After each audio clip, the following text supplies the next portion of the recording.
Science! We're doing a science show! Hey, everyone. We're doing a science show. It's time for that show right now that you know and love. Oh, do you hear that? That means that... Yeah, donk. Donk! That means that my iTunes is working. Beep, beep. Okay, so here's the deal, everyone. This is the live broadcast of the recording of the TWIS podcast. Anything that is said here during the show may not end up in the final podcast, but it also might. You never know. So, if you want the edited version, you should subscribe to our podcast. But, if you're here watching this right now, boom, you're in it. You're getting everything. Everything we wanted to bring to you and more. And it's time. It's time. It's time for the show. We're going to make it go, I think, right about now. Starting in 3, 2. This is TWIS. This Week in Science, episode number 814, recorded on Wednesday, March 10th, 2021. How to Hunt Volcanoes. Hey everyone, I'm Dr. Kiki, and tonight on the show, we are going to fill your heads with short stories, slug heads, and a big sponge. But first... Disclaimer. The planet on which you are standing is likely nothing like what you imagine it to be. You might have a picture of the ground beneath your feet being made up of dirt and rocks and the occasional blind mole rat kingdom or dinosaur graveyard, and if you dig a little, you'll find that your belief is somewhat confirmed. Dig a little deeper, and you will begin to discover that what you thought of as the Earth is but a porous floating crust of firm detritus upon a thick layer of slushy silicate. A thin film of cooled minerals on a molten substrate. Descend deep into the Earth, and you'll find temperatures and pressures thousands to millions of times what we experience on the surface. Rewriting everything you thought you knew about the normal states of matter on Earth.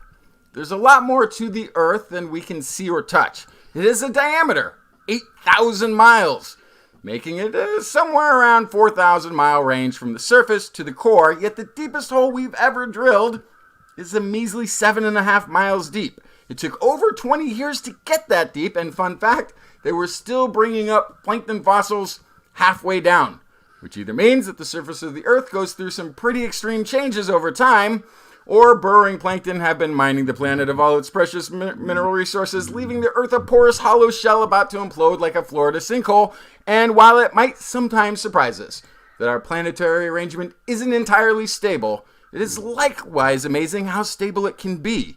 Even more amazing that it's been around long enough for somebody to want to invent This Week in Science. Coming up next. I've got the kind of mind that can't get enough. I wanna learn everything. I wanna fill it all up with new discoveries that happen every day of the week. There's only one place to go to find the knowledge I seek. I wanna know what's happening. What's happening? What's happening this week in science? What's happening? What's happening? What's happening this week in science? Good science to you, Kiki and Blair. And a good science to you too, Justin, Blair, and everyone out there. Welcome to another episode of This Week in Science. We're back. We have science, right? We brought science to the science show. Yeah, science from the past week. And there is so much for us to talk about. I have stories that are of an earthen nature and also, psychedelics because those are fun. Yep, pretty much. All right, Justin, what did you bring? I have medieval torture versus practice by the Department of Corrections. I have shortest story I think I've ever brought to This Week in Science. Shortest story yet. A new pill. And by pill, you know what I mean. There's a new one. And also, people who put people over country or region tend to be better neighbors. Interesting. We'll find out more about all of this coming up. Blair, what is in the animal corner? have some amazing alliteration for you today. I brought crazy catnip, freaky frogs, and severed slugs. Severed slugs. It sounds like it should be one of those awesome, stick your hand in the bowl of eyeballs kind of Halloween party gags. But it's science, and that's what we're here for. We also have an interview tonight with Jess Phoenix. It's going to be coming up after our intro stories. We got some stories to talk about. And Jess, if you feel like chiming in on any of them, feel free to comment at will. Oh, right. It may just involve saying the word lava a whole bunch, but, I can swing that. Lava. Yes. Lava. Or maybe magma. Wait. Liquid hot magma. Yes. Yeah. Exactly. All right, everyone. As we dive into the program tonight, I would like to remind you that you can find TWIS on YouTube, on Facebook, and Twitch. Look for This Week in Science and subscribe. You can also subscribe to us as a podcast, all places that podcasts are found, like, your mobile device, when you hit the buttons. But you got to look for This Week in Science. You can also find us at our website, twis.org. Okay, stories. I have a little advice from the science world for my first story. Oh, good. I love when science tells me what to do. Well, hopefully it's science helping to set priorities moving forward into the future. Because historically, humanity has exploited nature pretty much every chance we've gotten. It's like, oh, look, a natural resources? How can I use that? How can I take advantage of that and make some cold, hard cash? Yeah, so this is, our capitalistic, I would say nature, but I think that's artificial as well. But this system that we have set up has led us to take advantage of natural ecosystems.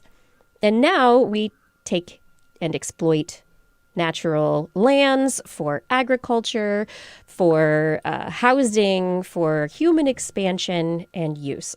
All over the place. Researchers publishing in Nature Sustainability this week have found, looking at 62 sites around the world, they've discovered that, I don't know, Blair, this doesn't seem too far-fetched. I want you to let me know and bring me back to earth here. Conserving and restoring nature is often more valuable than converting it for human use. That makes sense. It does. So they have taken many of these sites and used a measure they called TESS. It's a measure that's been around, a system for checking ecosystems' value based on their carbon storage capacity, based on their biodiversity capacity, all sorts of things related to that. And for the large part of the 62 sites that they looked at, it's better to leave them natural to absorb all of the carbon and hold on to that carbon rather than converting it for human use.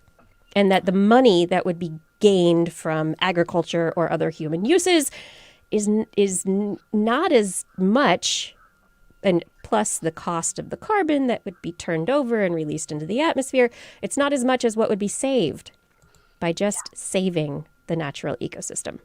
Of course. Well, because every living thing has many roles in an ecosystem.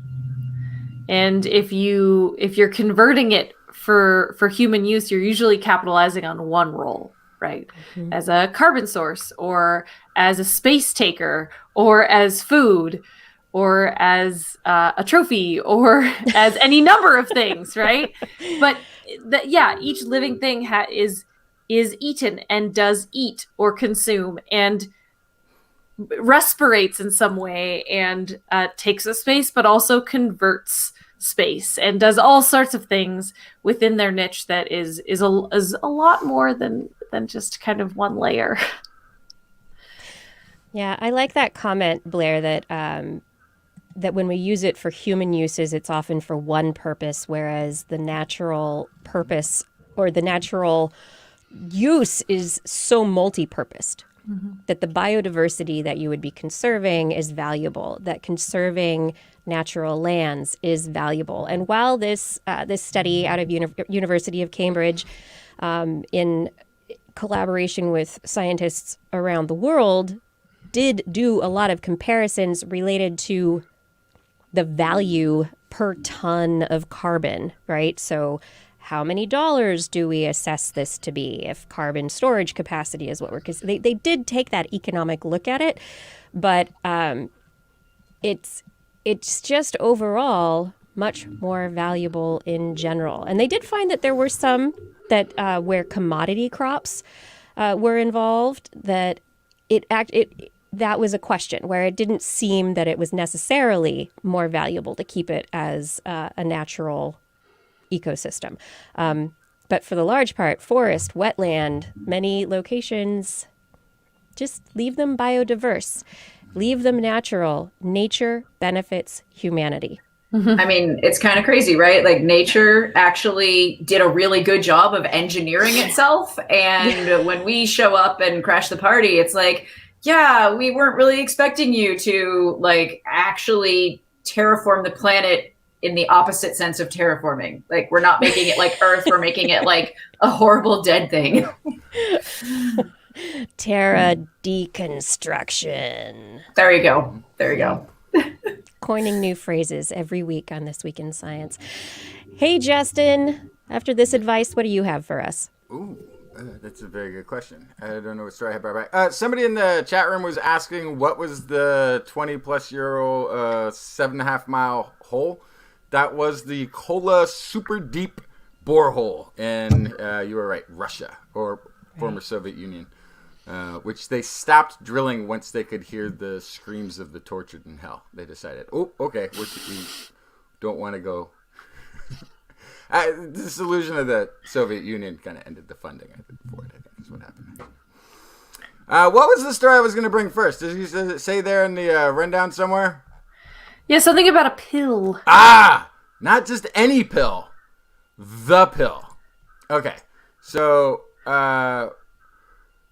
This is I can't even find my... Are you talking about the pill, like birth control? Is that I'm talking about the pill. Like when somebody says it, it's the pill. There isn't, then you don't have to ask which pill. You know exactly what they mean. If somebody takes any other pill, they have to explain what pill that was. There's another word that you put with it. This one, just the pill. That's, so we're going, thanks to, this is something published in Nature Communications, there's going to be another pill, it sounds like. Or at least there's one underway. This is the Lindquist Institute. Investigator Wei Yan and research colleagues have discovered another pill for men. Natural compound, they say, is safe, effective, and reversible. The compound is tryptonide, which can either be purified from an herb where it is naturally produced, or it can be produced chemically through chemical synthesis. Male infertility in this, it's pretty amazing. Within 3 to 6 weeks, that you reach infertility, and once you stop taking it, fertility returns in 4 to 6 weeks. It's a daily oral dose. It's not hormone related. There's no hormone involved with this one. Yeah, that. Yes, that. Are you? Jess is in. She's like, yes. Mm-hmm. I'm sorry. Am I the only one that want men to feel what it's like to be on the pill? No, so here's the thing. Wait, whoa. Men have been working on a male pill all this time. I mean, we invented one, much like the one that you take, but it wasn't quite ready for human consumption. So we kept working. The important factor probably being that not so permanent influence on reproduction. No discernible toxic effects were detected in either a short or long time treatment. These are preclinical animal studies that they've used so far. All the data suggests that it is a highly promising non-hormonal male contraceptive agent, and it seems to meet all of the criteria. Its bioavailability is there, its efficacy, reversibility, the safety, all of these things. If it's not hormonal, what does it do? How does it work? So what it is there's an assembly process that takes place in sperm. Multi-step assembly process. And what they basically did was they created a protein that disrupts one of the final phases. Wow. So... But it's not, they didn't create, I mean, what's it called? The tryptonide is the protein, but this was like an active compound from an herb that was being used for some other purpose. And then men started saying, I've got infertility issues because they were taking this herb and they were like, maybe we can take advantage of this. This is a quotey voice from Dr. Yan. Thanks to decades of basic research, which inspired us to develop the idea that a compound that targets a protein critical to the last several steps of the sperm assembly would lead to the production of non-functional sperm without causing severe depletion of testicular cells. We are very excited that the new idea worked and that this compound appears to be an ideal male contraceptive. Our results using non-injurious studies on lower primates suggest tryptonide will be an effective treatment for human males as well. Hopefully, we'll be able to start human clinical trials soon to make the non-hormonal male contraceptive a reality. This is very cool. I do wish it were a patch or something that was not a daily pill. Yeah. Without getting too in the weeds here, let me just say, I think one of the reasons that women get really good at taking the pill every day is that they have a lot to lose. They're the one that's going to have to carry a child, right? And so I have concerns about the habit forming. I'm sure it's possible. Men take other pills for their health all the time. Yep. I would feel if I was in the situation though where I was depending on my partner to take a daily pill, I might prefer it was a patch. That's all I'm saying. I might prefer it was not a daily requirement. Okay, so here's the thing. You would still, I would assume, if you weren't completely familiar and prepared, everybody would be on their own pill, right? I mean, that's there is some mild thread of men being able to control their reproductive I think when you're talking about relationships and people who are in partnerships with each other, you have a lot of trust there. And so I would trust my partner to take a pill on a daily basis if that was something he were willing to do. And I can't wait to be able to have that conversation. Yeah, right. That is true. It would be nice, especially without hormones in the mix. There's no hormones. I mean, and it doesn't seem like affected differently, right? So if and we know how bad hormone never had a side problem effects being are. on the pill and likes the pill and doesn't have the side effects, it's like it's fine, fine, whatever. But I if think you it's have like somebody who's like really it's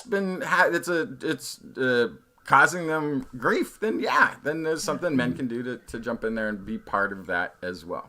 But yeah, I think it's like, at first it's like trust but verify. You know, you're like, okay, exactly. Yes. We're going to make an effort, but let me just make sure there's like fewer pills in the little thing than there were the day before. Just until you get in the habit. I'm going to check those every day. Yeah. Sweetie, did you take your pill? Yeah.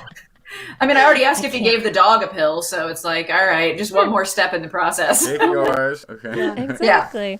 Yeah. All right, moving away from the pill, let's move to mosquitoes, Blair. Yes. Mosquitoes. Another pain. Another pain. And the best way to prevent yourself from getting attacked by mosquitoes is a lot of harsh chemicals like DEET, which can like disintegrate clothing. It's kind of a big deal, right? But a study from Northwestern University and Lund University looked at the effect of catnip as an insect repellent. Catnip has long been known for its repellent nature on insects, mosquitoes in particular. And catnip has been used since the time of Pliny the Elder in warding off insects. So there's an active ingredient in catnip called nepentolactone. And that has been used for a while, for millennia. But these researchers wanted to actually look, is it as effective as DEET, and how does it work?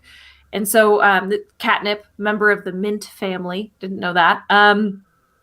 They found that there are actually receptors that mosquitoes have that create this bad reaction to catnip. So this is a totally natural way to do this where you don't have to have this kind of modern chemical that you make in a lab, right? You can rub yourself all over with catnip and become a human cat toy and not be bitten by mosquitoes. You won't be bitten by mosquitoes. You might be covered in scratches because you're a human scratching post now, but you won't have mosquito bites. So what they found is that the nepetalactone activates an irritant receptor, TRPA1, which is a pain receptor found in animals, flatworms, fruit flies, even humans. It's known as the wasabi receptor. But unlike wasabi or garlic compounds that activate these receptors in humans, catnip only activates the insect receptor. Now, on the opposite side, we don't know why cats like catnip. There's theories. They think that there might be something with an active ingredient and component that somehow interacts with the reward center of the cat brain. I think we talked about that on the show. Actually, I brought a story about it. Yeah. Or not too long ago. But that's totally separate, completely different chemical process. This guy, the catnip, is dealing with this wasabi receptor, which I love that. So it's kind of hurty to be near the catnip if you're a mosquito. It doesn't feel good. I'm going to plant catnip all over my yard. Come to me, cats. Yes. Stay away, mosquitoes. Yes.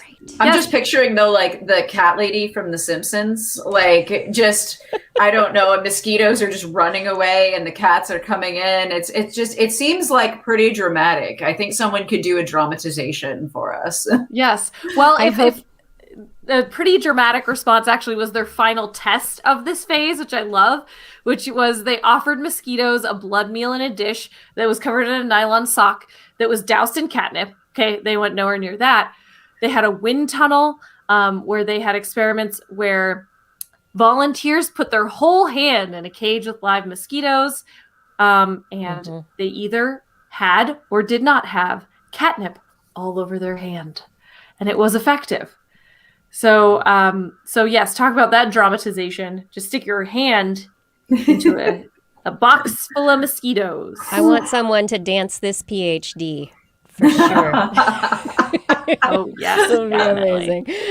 Yeah, so plant some catnip. You'll have some natural insect repellent potential. Yeah. Although if you're going on a long hike out in the wilderness and you're trying to repel mosquitoes this way, make sure it's not in an area where there's like mountain lions, because you never. Yeah. They'll come play with you. Never know. Jess, you've done a lot of field research. You're part of the Explorers Club. Have you ever climbed Mount Everest?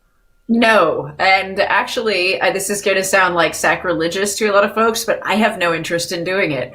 I have to go places for a scientific purpose. And there are other people who are really good at going up really high mountains, and they're in shape for that. And my expertise is better used around the kind of rocks that go explodey, rather than the ones that just sit there and kill you without moving. Okay. It's good to know your strengths. Yeah. Really good. It's like I wouldn't jump out of a perfectly good airplane. Like I wouldn't just go skydiving for fun. But if somebody's like, we have this really intense mission and you have to get in there to save the people. Oh yeah, I'll jump out of that plane. I need a reason. Give me a reason. Well, who knows? Maybe there is stuff to be discovered geologically on the top of Mount Everest. A new study that is out this week is really interesting. I found it so fascinating. Researchers were thinking about early Earth. Okay, after we were hot and molten, we got water from somewhere. There was a lot of water on our planet, and it's thought now that there's like an ocean's worth of water caught up in the rocks of the mantle, like a whole ocean. Yeah. And so the question is like, all right, okay, that's good. How did that get there? And has it always been there? What was it doing? And so these researchers looking into this question of the early Earth and water, they have come to the opinion based on their assessment of heat and rocks that are in the mantle and how well they hold on to water, published in the American Geological Union this week, that Earth might have been covered by enough water to submerge Mount Everest. That Mount Everest, or that distance, 21,000, 19,000 feet into away from the Earth level. Like, I'm just imagining how much extra water that would be, but that Mount Everest could have been submerged at some point in the early Earth. But then wasn't then what Mount happened to the Everest a lot shorter back then? It would have or been they much mean shorter back today's then, Mount yes. Everest would have been able, or are they saying back then it would have been? Because then it's not as impressive. If Mount Everest had been on the Earth, where it is now, it would have been still covered by water. It's just some social math trying to explain the height. Yes. Yeah. That the Earth was a water planet in its early stages. And these geophysicists are convinced, based on their assessment of rocks and how they hold water at different temperatures, that the rocks, when the Earth was younger, were really, really hot. And because they were really hot, they were unable to hold water. And then, because there was so much water on top of the planet, that the pressure of that water could have cracked the surface, the crust, and led to the formation of the plates as plates ended up breaking and not flexing like they do now, but actually breaking and getting submerged under one another. And that would bring the crust into the mantle along with water, and that as the water made its way into the mantle, it would have cooled, and the planet was just cooling anyway. And over time, the Earth was a big sponge. As it cooled, it was like your kitchen sponge going, I'm going to soak up all this water. And that's how it ended up with a whole ocean's worth of water stuck in the rocks below our feet. I mean, that's plausible. I can see where they're going with it. There are some minerals that are known as hydrophilic. They love water and they carry water, like mica. Mica is one of those minerals. But the mantle, there's a lot of peridotite, which is very rich in olivine. It's a kind of rock that's got a lot of this mineral in it that is very green and very shiny and very pretty. And that's what we see really commonly in the mantle. So they probably were studying the peridotite and the other surrounding materials and saying, yeah, you know what? This seems like an idea, because we still are learning a lot about plate tectonics and what it means. I mean, all of geology has made huge strides in the last 100 years. I mean, continental drift was still the prevailing theory when my mom took geology in college in the 60s. So, we've come a long way since then. So Wait. So it's not continental drift anymore? What is it? It's plate tectonics. Yes. Plate tectonics. Okay, there we go. It drifted on out. Now we've got a better theory, and this stuff is a lot more active than just, we're drifting away. Now it's like, oh no, there's convection in the mantle. It's a whole thing. Yeah, I mean, the whole idea that there is water beneath the surface and that it's caught up in the rocks as part of the molecular structure of the rocks, that, like, when I first learned that, I was like, what? This is madness. But how amazing that there is this water cycle where water can move from the surface to the atmosphere, back to the surface, into the mantle, come back up. Like, the whole process to me is fascinating. It's amazing. I still think it's weird that there's there's difference between, like, there's not that much difference between where water is and where land is. The altitude compared to the rest of the planet is nothing. So I'm surprised we have any water or any land. There's such a good chance of not having any of or both. If the Earth was a little more spongy, no water on the surface. True. Yeah. If it was a little more wet, it didn't have to be that much more wet for no land. No land. I just got lucky. Yeah, one of the researchers in an interview posted over on the Science Magazine's news website said that the Earth is just such a delicate place, and that if any of this had been different, we wouldn't be where we are. Too much water or too little, and it wouldn't work. So. Yeah, then I'd have gills and webbed fingers, which would be really cool. Oh my God, Kevin Costner in Waterworld, he was a historian, not an actor. Oh God, no. Oh God, no. Okay, Justin, tell me the shortest story ever. All right. Sure. So this peer-reviewed study in the American Journal of Tropical Medicine and Hygiene by a team of social scientists and infectious disease experts at the CDC, University of Albany, Northeastern University, Health Partners Institute, and the University of Minnesota. They found that skyrocketing costs of antiparasitic drugs in the U.S. is leading to skyrocketing parasites in U.S. citizens. Right. People can't afford the drugs. That's the whole story. So parasites. The price of the antiparasitic drug went up. The number of parasites in people went up. Now, it could be just a correlation. Further research may be needed. But I think that one's pretty kind of Food clear what's prices going go up. on. People are hungry. Oh. Okay, so I worked as a vet tech in a previous life, and I did taste the dewormer that we give to dogs. It tastes like banana, like artificial banana. It's a pyrantel pazoate, I think, and it is good. So we cannot run out of this because then poor underpaid vet techs will have no banana snacks. No. Yeah. You have to taste all the things.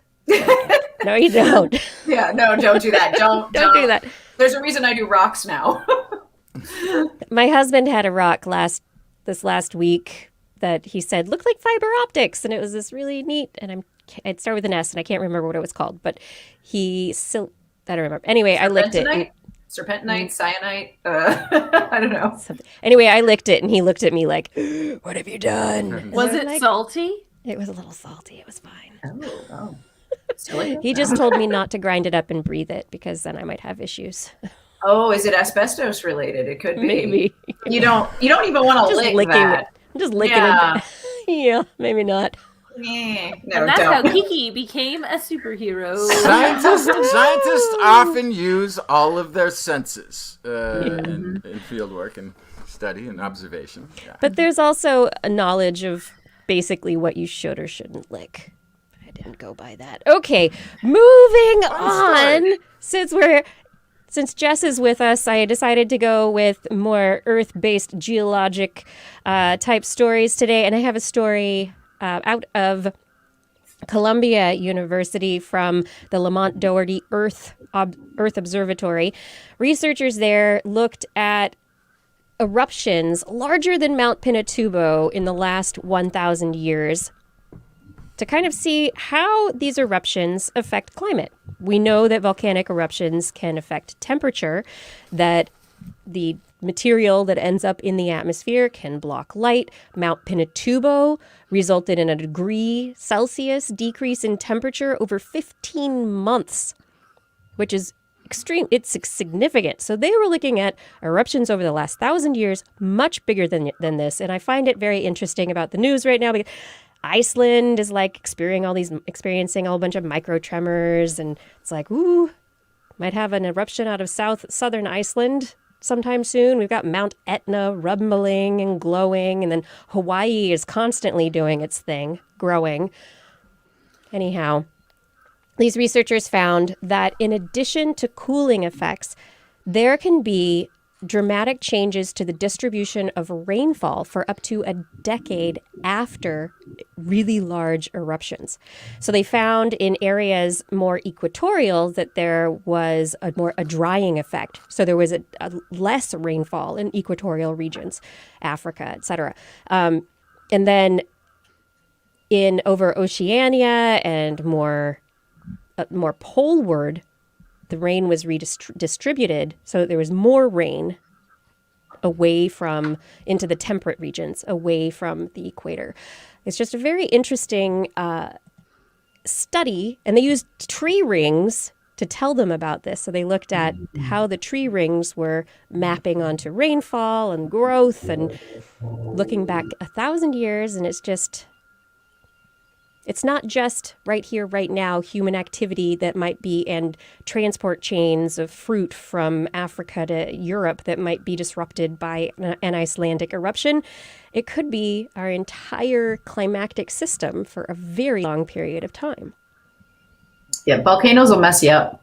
That's the short version. That's the shortest study there. Volcanoes will mess you up. Done. Yep, done. Yeah, well, but you can't really complain if you're living on Hawaii or Iceland, because there wouldn't be a Hawaii or an Iceland if it wasn't for the volcanic activity that made the island. So you're kind of stuck with having to just live with it. Yeah, it's a fair point. As an inhabitant of the Ring of Fire in Portland, Oregon, I'm very much aware of the volcanoes that are around and great skiing that they bring. Great skiing, yes. They have their eye on you. They are watching you. Yeah, well, every time I drive over the Willamette River, I take a look at Mount St. Helens, which was a nice little disruptive eruption. Yes. Yeah, and that was a pretty small one, compared to the ones that can happen. It wasn't small for the people nearby, but in the, geologic scheme of things, the Earth can do a lot more. And yeah, that would make sense that it would affect rainfall, because it definitely, the particulates, the aerosols and everything, there's a lot of that stuff that gets ejected. Yeah. I just found it thinking about water in the mantle, and then thinking about water in the skies and how volcanoes are a big part of that cycle. I thought the two stories kind of wrapped it together, bookended it a little nicely for the cycles in our Earth. Oh, hey, this is This Week in Science. If you just tuned in, thank you so much for being a part of the show tonight. And thank you for joining us. If you like the show, it would be really helpful to us if you told other people about This Week in Science. Tell other people. Bring more people to the science. Be pretty cool. We like new friends. Okay, and now I would like to officially introduce our guest for the evening. Volcano Jess Phoenix is a geologist specializing in volcanoes and natural hazards. She likes danger zones and explodey rocks, apparently. She is an elected fellow in the Explorers Club. Jess has performed research around the world and has worked on projects funded by the United States Geological Survey, National Geographic, Woods Hole Oceanographic Institution, the National Science Foundation, and many more. And we had her on the show several years ago to talk about the environmental science nonprofit that was co-founded, Blueprint Earth. And now,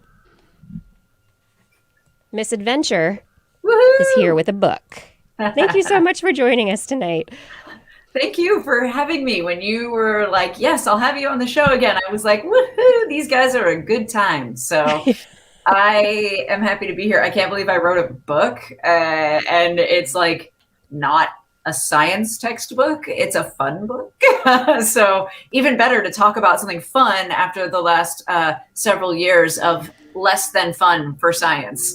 Yeah, so I wanted to kind of start with that, because when we talked with you, it was 2016, and the crazy progression of events in the United States and elsewhere, things had not yet occurred.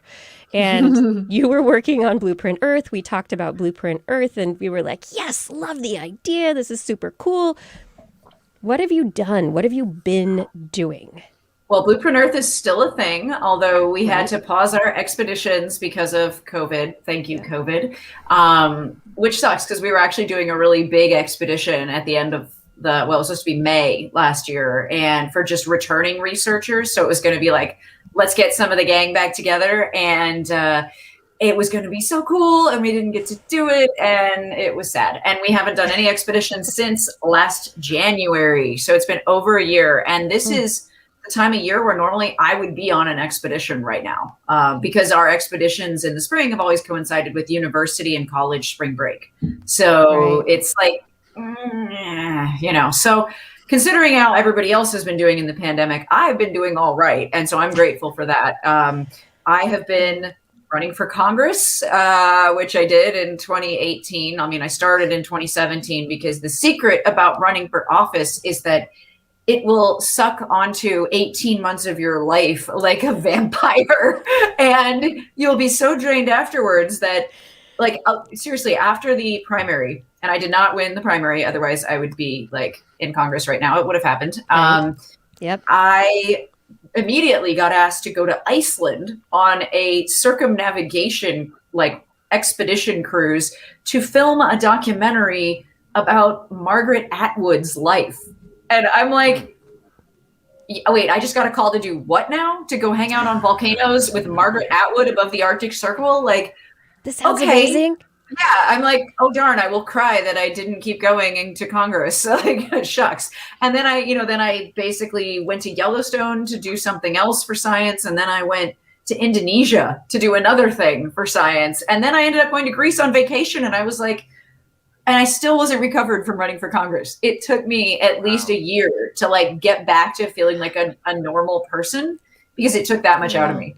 It was nuts. So I'm glad we have a new occupant of the White House. We'll put it that way. So your platform, though, you were bringing science, or trying to bring science, to Congress, and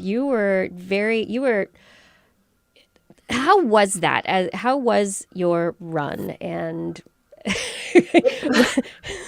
will tell you, nothing is in the world is quite as terrifying. And I work with, like, explodey lava bombs. So, like, that is my day job. I was gonna say, how much scarier can when you trend on the front page of Reddit because a podcast you were on, it was the Wired podcast. I did an interview with one of the journalists there, and the headline was, "This scientist wants to bring Star Trek values to Congress." I think people lost their collective minds. And so I was in New York then, and I remember getting all these messages all of a sudden. They were all popping up on my phone. People going, "Did you know you're trending on Reddit? Did you know you're #1 on Reddit?" And I'm like, oh God. And, but honestly, the best place in the world to have a momentary freak out that, like, oh my God, all of Reddit knows who I am for this, 30-minute period is New York. Because in New York, no one cares. It's amazing. Like, the guy driving the taxi cab's like, "Get out of the way. I don't care if you're trending on Reddit." It was wonderfully grounding. But no, it was freaky because there are creepy people on the internet who are involved in politics, which I know it sounds like a shocker, but I had one guy who, after some of my appearances gained a lot of traction, who started to write emails to the campaign and post on all my Twitter posts that I would make, all the tweets, and say, like, "I own a white van. It has no windows, and I'm outside of your campaign headquarters." And he was like, "I want to make a suit out of your skin." And I'm like, "Okay, Buffalo Bill, this is creepy." What? Yeah. So I'm, like, super good at dealing with internet trolls now, but my God, I did not have to want to think about skin suit me. No, I look better as a person. There's politics. There's being a scientist in politics, which is already something that isn't the norm. Yeah. And then there's being a female scientist in politics, which sounds exhausting. Yeah, but it was also cool. Like, I don't want everyone to think that it wasn't cool. In fact, I see in the comments that I've been looking at them that actually I recognize at least one of my political supporters is here. Hi, John. And he was a supporter back then, and I don't think he wanted to make me into a skin suit. So we are, like, super cool. But I have made amazing friends and connections, and I met so many young people who were just like, they were empathetic, they were caring, they wanted to learn how to tell fake news from real news and facts from lies. And just seeing that, I'm like, okay, I didn't have to win to see a change happening. Yeah. And so and hey, you know what? I would have been the person at the Capitol insurrection who's like, let me go and reason with them, which is not what I should, So yeah, I think that they would have been like, no, yes, run away right now. These people are loony. So I think that I think I'm where I need to be. And, like, I think most people end up where they need to be. And right now, writing a book and still doing science work and communicating science and running a nonprofit and, enjoying my husband and my pets. So life is pretty good over here. So did you learn anything from the run in politics that you could share with people who, maybe other scientists who are interested potentially in getting into politics? Were there any lessons that you can share? Yes. And this is actually like probably the most valuable advice I could possibly give anyone, aside from just saying, please get involved. Please, I know it's onerous, but read up on local races, school boards, city councils, like those matter. Even if you're in a very small town, that matters even more. But read up on that, stay informed. But if you do want to run, the best thing you can do, the thing that is more valuable than any consultants or any mailers, any TV spots, is actually pounding the pavement and talking to people, because you can convince somebody who has views that are completely on the opposite end of the spectrum from yours to vote for you because you spent 5 minutes and you really listened to what they had to say. So where I was running, my district is enormous. It's been gerrymandered all to hell, and it's like 90 miles across. So trying to get to physically see a good chunk of people in the district was a huge challenge. It's very different than a district like where Alexandria Ocasio-Cortez is, which is a really small, densely packed district. Yeah. So if you live in a densely packed district, you'll have an advantage because you can pound the pavement much more effectively. If your district is sprawling, then you need to start way before you ever announce your run. And you need to start going and meeting people saying, I'm going to run. Can I get your support? It doesn't start the day you announce. It starts like 2 years before you announce. Did you start 2 years before telling people you were going to run? No, I didn't know I was going to run until January of 2017, and I announced in April.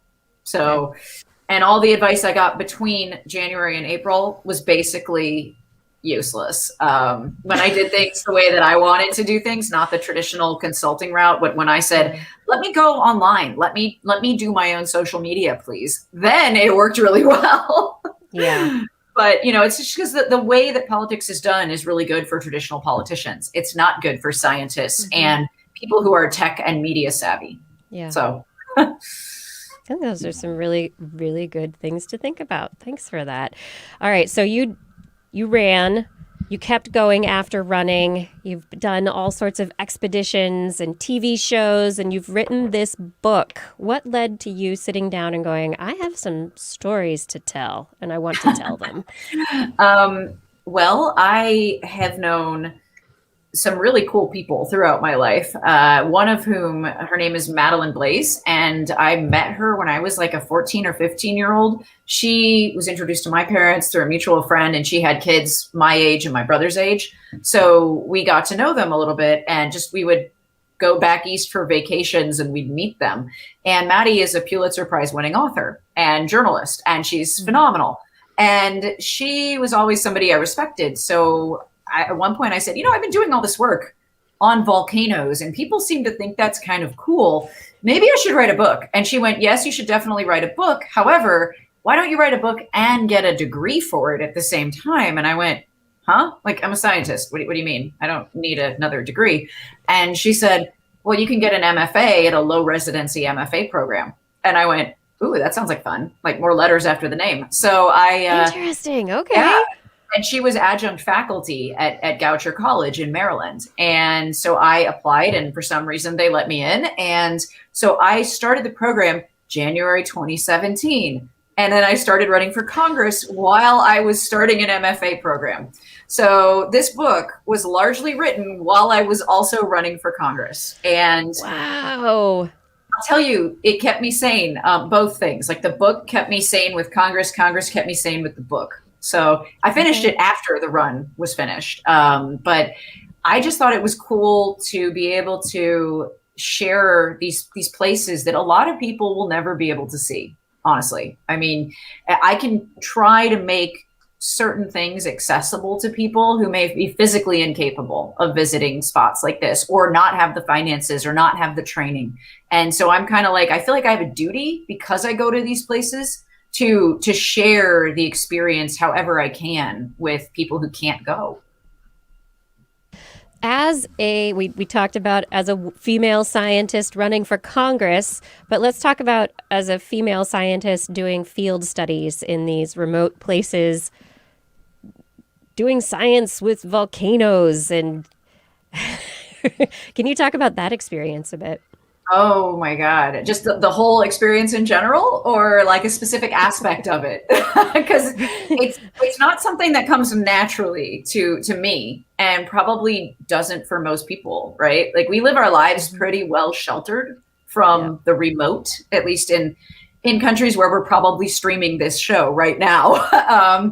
Most of us have a pretty urbanized, or even if we're in a rural area, it's more urbanized than like the jungle or, a mountain peak like we were talking about earlier. So I think that for me, every time I go on an expedition, it's a learning experience. And even though now I've led dozens of expeditions all over the world, it's something I had to learn. I didn't know how to camp. Okay. Like, I was 23 and did not know how to set up a tent. So when I went on my first expedition, and I was like, oh, what's a camelback? And I'm like, I have a water bottle. It's an Nalgene. Isn't that good enough? And I didn't Everyone has to start somewhere.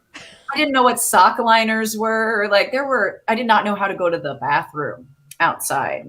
I did not know. So, gentlemen, I know you've all got an advantage in the going to the bathroom outside. Half the time. Yeah, that's true. Half the time. But then again, a gentleman or people with gentleman equipment, they have an advantage. I have since learned that there are amazing things that women and female equipped persons can use to make the experience easier. But I'll tell you, like, it was really sobering to me to realize that there were people who were so comfortable with outdoor stuff. And I was sitting there having like a crisis, going like, how do you poo outside? Like, we are so removed from the natural world. I do address that in my book. I literally talk about pooing, and I fell in a sewer at one point in my career. That's also in the book, because then I had to go on a crazy expedition with my leg non-functional. So, there's a lot of very base humor that's involved in fieldwork. So even though we have these really like high-minded scientific principles of like, I'm going to understand volcanic hazards better, or I'm going to contribute to our knowledge about climate change. Yeah, no, a lot of it's just poo. I hate to break it to you. Well, we're human, right? And you end up in a situation where you don't have all the trappings of society, of a city, and you have to make do with what you have. And so I think the base humor is that's taking it down to that, finding something funny in that base human layer that we all share. You have to, or you just, there are so many situations where everything seems impossible when you're in the field, and you have to come up with a creative solution to a problem that you never in your wildest dreams would have thought occurred. You're like, how is this happening? And then in the moment you have to think of, okay, who do I need to keep calm? Who do I need to keep safe? What are my priorities here? Can I accomplish any of them and still get out safely? Like so you do that. And the only way you can swing it is by having a ridiculous sense of humor. Okay. So wait. So now I've got it's getting too general. Okay. Because let's go specific. It went from somewhere like, okay, going to go camping. And now I got to keep my sense of humor to get out of here. Okay. Between those 2 points, something happened. Yes. So what are you doing on these expeditions to volcanoes? Okay, so there are a few different ways that people can get data on things like a volcano. We know where they are. They generally don't leave unless you got real problems. And so in the US in particular, there are volcano observatories. And in a lot of countries around the world, that's what they do. They task some scientists to be specialists on that particular volcano or group of volcanoes. And they basically divide into gas geochemistry, geophysics, gas, or I already said gases. We're just talking about gases again. Seismology, physical volcanology. So there's a whole bunch of different aspects that we look at. And the best way to think about it is volcanoes are sort of like a human body in that they have different outputs that we can measure. So like with people, you can measure your blood pressure, you can check your heart rate, you can listen to your breathing, you can test your blood chemistry. So we can do similar things with volcanoes. And so when you've got an observatory in place, then that's your base of operations. You go to the observatory for work every day and you go take your measurements and you see if anything changes, and you can test hypotheses because everything, you know where it all is. Now, if you're not lucky enough to have an observatory near a volcano, most countries, and I think I don't know of any that have volcanoes near human populations that don't have monitoring. Most countries at least have a seismograph in place, you know, or seismometer that prints out a seismograph. So they can basically keep a finger on the pulse of the volcano. Just if something gets all weird, then they can say, hey, people in the neighborhood, you need to know that this is going south. So, and so how weird are these volcanoes though? I mean, is it just, there's some seismic activity once in a while? Is it they're still spewing out really hot, poisonous, toxic gases or stuff? Like, there's probably the whole variety depending on which volcano is getting looked at. So I'm picturing some observation points. That's right up on the volcano.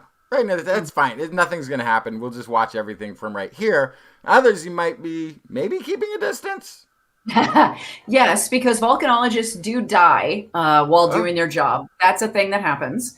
In fact, in 1991, Mount Unzen in Japan erupted and it actually killed 3 volcanologists, a married couple and then another man. And it killed them in a pyroclastic flow. And pyroclastic flows are... Geez. I don't know. Did you all see? I think it was the second Jurassic World. It's where Chris Pratt is like running away from an erupting volcano, and he's like booking it, and there's dinosaurs running next to him. The thing he's running from is a pyroclastic flow. Those actually can move up to 500 miles an hour. So Chris Pratt would be toast. He's fast. I did not know he was that fast. That guy can move. That guy can really move. He had the Star-Lord moves in Jurassic World, apparently. No one asks the volcanologist before they put this stuff in the movie, and they're like, oh yeah, he'll get away from it. And I'm like, nope, he's dead. Well, they didn't ask animal trainers about the raptor training in that movie either, so that's a whole nother... Yeah, there's a lot. There's a lot. Call us. But yeah, so sometimes we have to balance the risk that we take with getting up close and personal to get, let's say, a sample of lava or ash or gas that we can't get from a distance. That is the risk going to be too much for the reward? Because the ultimate goal of volcanology is to better understand volcanoes to save lives and property. Because this is a really important point. And I've recently been like, I need to tell everyone, there are no such things as natural hazards. There are hazards that are hazardous to humans because nature, as we were talking about before, it manages itself just fine. It's when we show up and build right near the volcano or an active fault that things go bad. So Highway 1 right now is falling into the ocean along the coast of California. It is a roadway built on both soft and hard soils right next to the ocean where erosion is taking place along a fault line. Yeah. It's not a natural disaster that's taking place. Scenic. It's scenic. It's my favorite road on the planet. Yeah. And but I'm glad they made it. I hope they maintain it forever. But it's never going to be completely a natural disaster. It's a man-made disaster by man putting himself along a fault line, along a coast on unstable ground. But that goes to so much of where people are because of the soils around volcanoes are usually much richer, so they're better for agriculture. There is usually the higher altitude that leads to glaciers that gives water so that you have a water source. There are all sorts of aspects of volcanoes that make them these lush, beautiful places, a lot of times, not all the time, that people want to live. And so we have around the world put so many communities in danger. I drive through the Pacific Northwest all the time, and I'm like, why am I here? Why are we here? What are we doing here? This is beautiful. Yeah, and volcanoes are gorgeous. I mean, in my career, I've been able to work in Hawaii, in Iceland, in Nicaragua, in Peru, Ecuador, Indonesia, Tanzania, like all through the Mediterranean. Like, these are not ugly places. Like, No. well, then again, you ask me, and I'm like, I love everything. So there are no ugly places, just ugly things people do to places. But it's like, that's one of the reasons I went into volcanology, is because I fell in love with the volcanoes the first time I set foot on them. I mean, they are so incredible. You cannot deny their power. And if you think about it, like, sure, that, you know, ancient peoples settled near them because of the fertile land and oftentimes access to water. But I mean, you also have a really strong tradition of volcanoes being tied to deities and being things that were worshipped and or feared and or praised in places all around the world. So this is sort of like a universal reverence for the natural world that also, I think, informed where a lot of people may have settled and how they coped with living near a spot like that. Speaking of, I think you brought up Nicaragua. There's a story that you tell in the book. You were with your partner on a field research trip, or Yes. It sounded harrowing, but not because of volcanoes, because of people. Yes, God, that's actually. I'm teasing a little, but if you could tell our audience about a little bit about this story, like, it's just dramatic. This one was Mexico specifically. Mexico, and okay. yeah, it's, I mean, you do a lot of work in the Spanish speaking world when you do volcano work.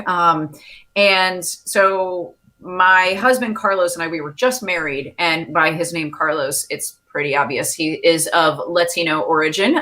He is Mexican and Colombian, half and half, born in the US, but looks as though Mexico is an okay place for him to be. I, on the other hand, I got some looks, especially in rural Mexico. But yeah, the best tool that geologists have, that a lot of us have, and me in particular, it's my favorite, is my rock hammer.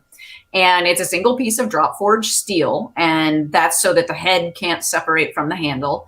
And that's what we use to sample flowing lava and crack rocks open so we can see what a fresh surface looks like what the real minerals inside look like. And we can test them and do all sorts of fun things with microscopes. So the rock hammer is really important. And I was working in Sinaloa in Mexico, and this was in 2010, 2011. And you may think Mexican cartel violence is like infamous now, but back then, at one point we stayed in a hotel in Mazatlan, and 2 days after we left, they threw a decapitated head and a live grenade into the lobby of the hotel. So it was quite a time to be in Sinaloa. And we're right on the coast. This is where we were working. And then we would go inland to these ancient volcanoes. And so we were working in an area that it was a dirt road for like 20 miles in, and we had our Jeep, and we were doing some work, and my arm's in a sling because I just had shoulder surgery right before I went to do this research, as you do. So I have one arm that like can't move. Yeah. And it's good timing. And so, I'm breaking rocks with my right hand and then writing notes real painstakingly. And Carlos starts breaking things with a sledgehammer because, he liked doing that. That's a fun part of field work, is hitting stuff really hard. And so then we hear an engine, and we're like, no one else should be here. Like, we're on a mountain in a forest in the middle of nowhere, Mexico, like rural. Like, if anything, we would see like a chicken on the road, nothing else. So we hurry back to the Jeep, get in, shut the doors. We have magnets on the side of the Jeep saying that we're working with the UNAM, the National University of Mexico. And so we're like, okay, hopefully this is good enough. We sit there, we smile nervously as a Dodge Durango with spinning rims and blacked out windows and two dudes in aviator glasses with popped collars drive down this dirt road. And we're like, okay. Stay away from that trouble. Yeah, so we just slowly drove forward, continued along the road, and I went, okay, we'll look for some more rock outcrops, because I was trying to figure out where ancient volcanoes were in this area.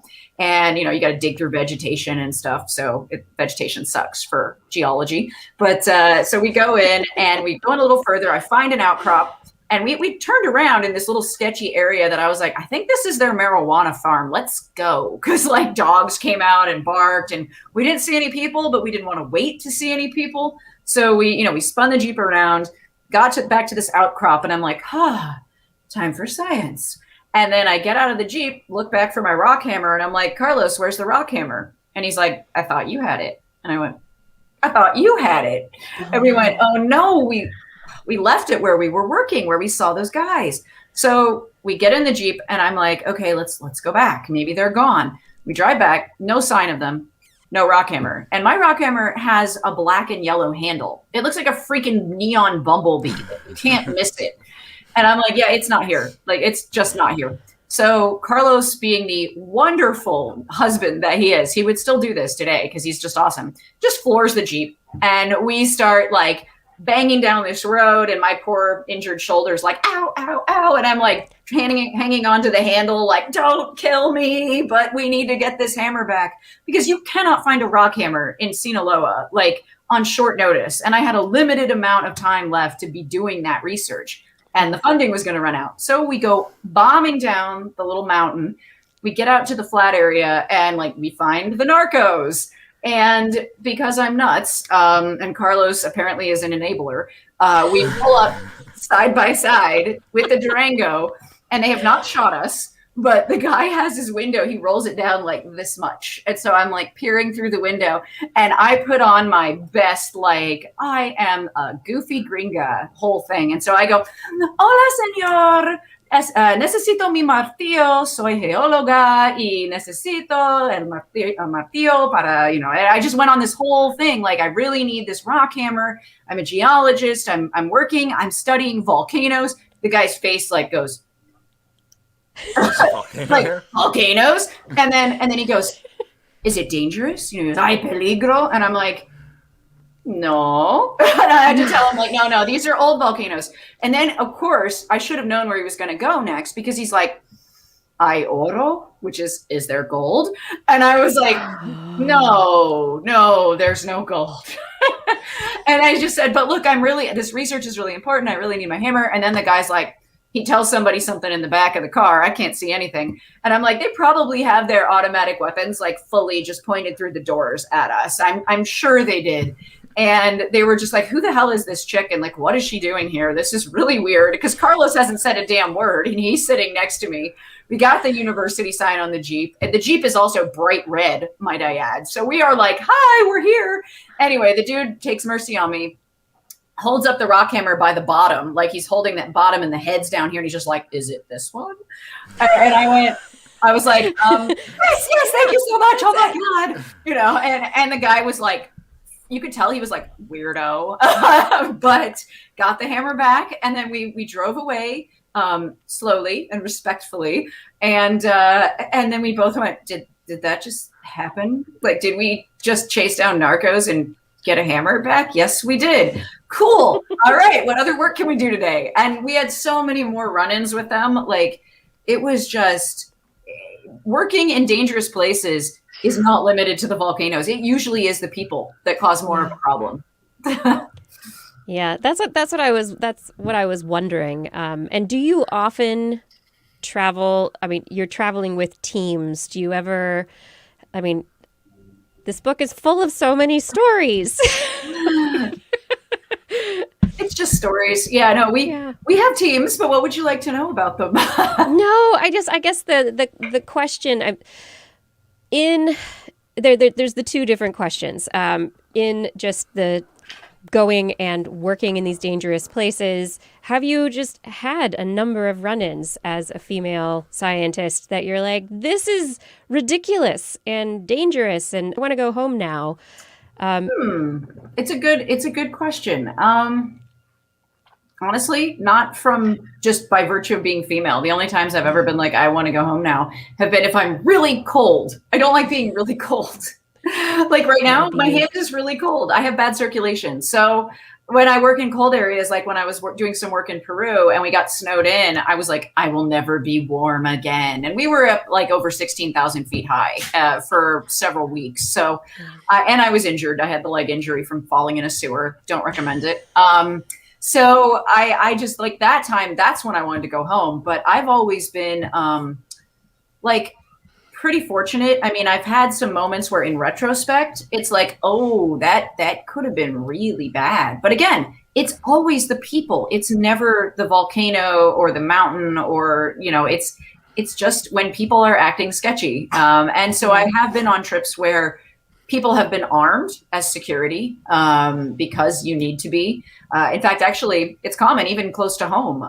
Some of the women who went to Cal State LA, which is where I did my master's, when they would do their field work in the Mojave Desert, they would take weapons, firearms with them because they were out by themselves for extended periods of time. And they're like, there are basically, I always tell our students when we do research in the Mojave, I tell them there are 3 M's in the Mojave Desert. There is meth, mining, and the military.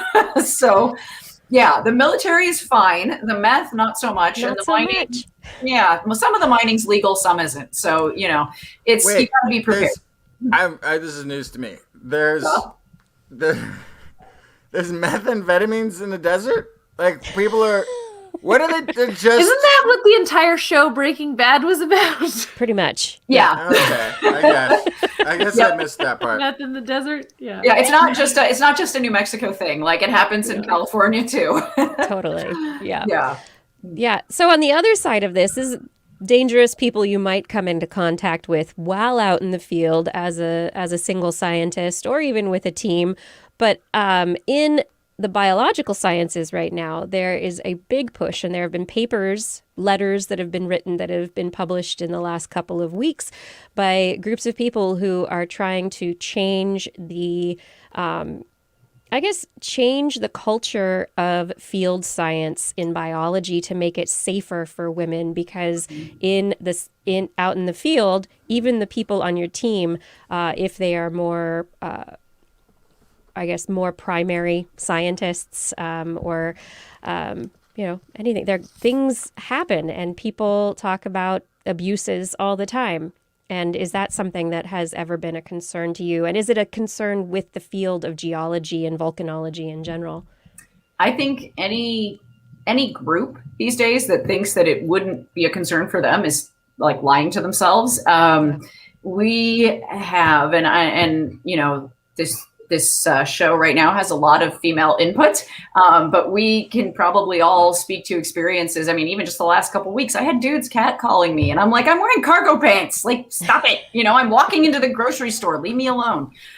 Just because you're wearing a mask doesn't mean I can't see your eyes. But it's like this stuff is so pervasive that it just became so normalized not to address it, that I think that, geology and biology, any field science really needs to think about how they're keeping not just, students who aren't male safe, but students who are students of color or students who don't look like whatever the people in the area look like. And I mean, I know students of color who want to do carnivore ecology, but who aren't comfortable studying bears in, the western part of the United States because they are looked at with suspicion if they're in rural communities. And I mean, I saw it happen. I've been out in the field in California in some of the more rural areas with colleagues of color, and we've gone into restaurants and they get treated terribly and I get served just fine.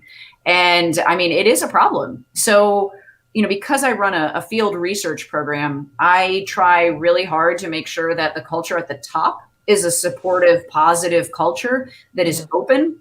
And I mean, I think we've worked with over 350 students now. We've taken them out to the field for expeditions ranging from like 5 days to 8 or 9 days. And it's been like 26 or 27 expeditions. I can't even remember now. But our students, by and large, have had positive experiences. I mean, there have been a few who've been like, I'm super homesick. I've never done this before. I'm freaking out. Like, I have to go. But that's different. It's very different. And I think it's also because at the top of the organization, we have no tolerance for things that are not, that are going to make people uncomfortable. The worst we want you to be uncomfortable about is going, how do I poop in the desert? And we can help you with that. We won't help you poop, but we will help you be prepared for successful pooping. Yes. You hope you can help them. What adventure is next on your list? I mean, you've got all sorts of adventures in here, Miss Adventure. What is next for you? Well, I am, oh my God, nothing is certain because of COVID. But if I had my druthers, I would get to make this really awesome TV show that I have an idea for, because I filmed one which is actually totally not in my wheelhouse. So I'm co-hosting a Discovery series that's coming out soon. They haven't given me an air date yet, or I would tell you, but it's, I am the scientific person, to balance out this wonderful guy named Stell, who is an Atlantis expert. And he wants to try to see if the Atlantis myth has its origins in truth or not. So we got to go all over the Mediterranean and go to suspected sites for potential real Atlantises and either prove or disprove them based on Plato's telling of the myth. So I got to do scientific stuff. Yeah, there's a 5-star hotel in Sardinia that I think might be crucial to the whole story. We should go there and spend like a week. It's got the pink beaches. It's really nice. But I will say that the cool things, like I got to do some cool stuff for this. So I want to make more cool, informative TV because we got to use ground penetrating radar. We got to go on archaeological digs. I rappelled into the 3rd largest sinkhole on Earth. So, yeah. And there's only a handful of people who've done that. So that's on the show. And I don't think they had footage of the first time somebody went in it, but now we've got footage of it. And I'm telling you, like, I was the person who was like, Atlantis, come on. I mean, I was an ancient history major as an undergrad. And I was like, no, this is goofy. When we went and saw this stuff, I'm like, oh, well, maybe there's a grain of truth in it. I'm not saying we found Atlantis, but I'm not saying we didn't find Atlantis. I mean, oceans rising and falling. Yeah, wouldn't it be the ancient Sumerian kingdom? Isn't that the one that ended up in flooded for a long time? Also led to the flood myths. It's also one of the anyway. Yeah, but we have enough content. Like, I mean, honestly, Stell ran this website called, like, I think it was Atlantipedia. There were 2 of them within like the same 6-month period, like 10 years ago. Stell started one, and then this other guy started one, and one was .com, one was .net. And instead of fighting, they became friends. So their powers combined, and they were like Captain Atlantis. But there are actually a lot of candidates, and we would talk, like, not just on camera, like we actually got along really well. And I would be like, do you really think there was an Atlantis? And he'd be like, nah, but I wanted to come and poke holes in the myth and see if I could. And then over the course of the whole show, we were like, well, actually, maybe this could have been it. There's a lot that matches up. And it's not necessarily Sumeria, but we only went to 5 countries. So there's a lot more that we still need to go and check, for science. Yeah, where did the Phoenicians come from?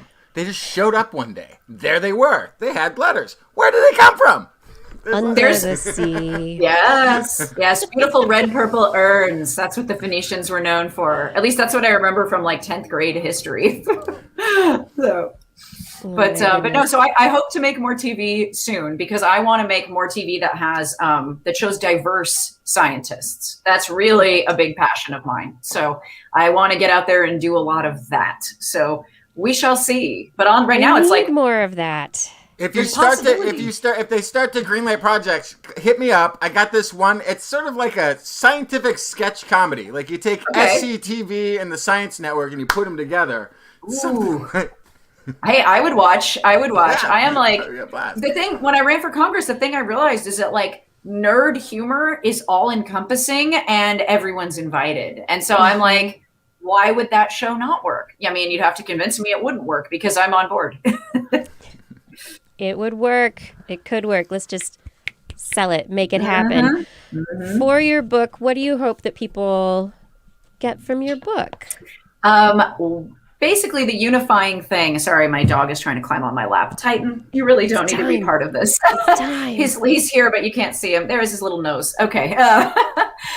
So the thing that really runs through the book and runs through my work as both a scientist and a science communicator is that right now, particularly in our society, we have this real problem with ignorance as a disease. And ignorance and willful ignorance, intentional ignorance, as well as unintentional ignorance is really, it's choking so much of our potential as a society, and it literally is killing people. So, I mean, look at COVID.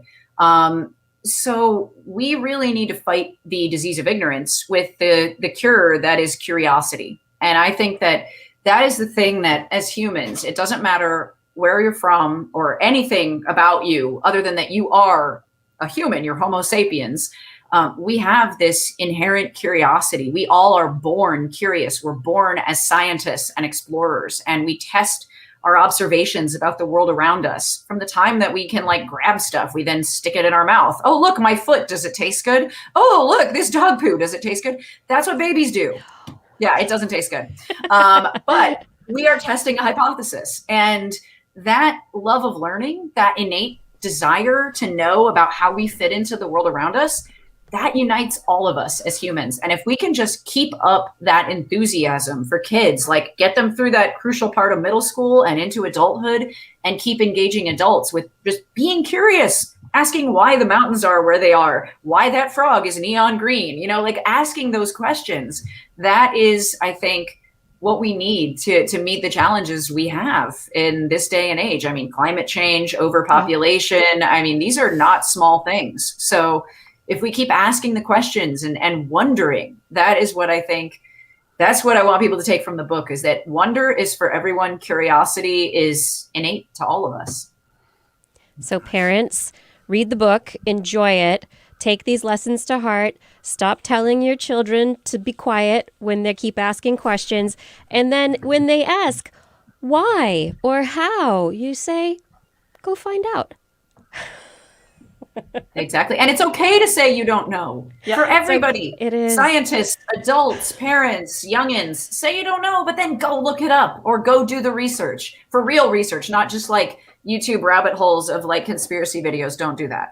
Ask somebody how to find factual information, how to check a source, you know, ask a librarian. They are great for that. And Librarians vote for are people who will amazing. make that a priority Yeah, Yes. exactly. on the national stage. Yeah. Yeah. We can all learn how to learn. We can all learn how to find good information.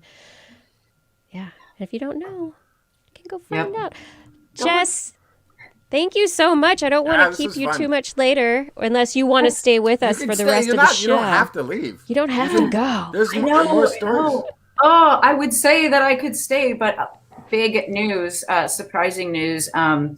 My husband and I are adopting a kid, and they are coming home with us on Friday. It is a teenager. So this is the first time I've said it in public because, oh my God, it's real. So we've got tonight and tomorrow. And then, oh my God, we're going to be parents like Insta-Kid, which is just blowing my mind. So I actually need to go and like do stuff that isn't talking about science. But yeah, so this is my actual next adventure, I guess. It's That's a big That's one. amazing. It's a huge adventure, and it's it's been a lot. And you know what? Adventure. Parenting in a pandemic. I'm sure you guys get how that is, or at least Kiki does. Do either of you guys have kids, Blair and Justin? Justin does. Justin. I've got a Yeah. handful. Yeah. It's fun, right? This whole thing. Everyone's like, oh no, we're all fine. And I'm like, when you say that and you're twitching, that doesn't really sell it. So anyway. You're not selling the whole fine thing really well. No, but our kid is pretty awesome. So when it's Awesome. legal, when I can, you know, the whole court thing, I can't introduce them as of yet. But when I can, I will. And I'm sure there'll be somebody you see on adventures in the future. Cannot wait. Amazing. Yeah. This kid does not It's know gonna be- what amazing home they're moving into. Wow. Yeah. Well, thank you all for giving me the chance. And I will make sure that we watch and listen to this as a family. You know, we'll watch the stream when you guys post it. Well, when it's not the live stream anymore, when it's it's not a dead stream. What is it? Just a recorded stream? I don't know. Yeah, it's the just there. postpartum. Yeah. Video. Is that what a There we go. tributary is? I'm not sure. Yeah.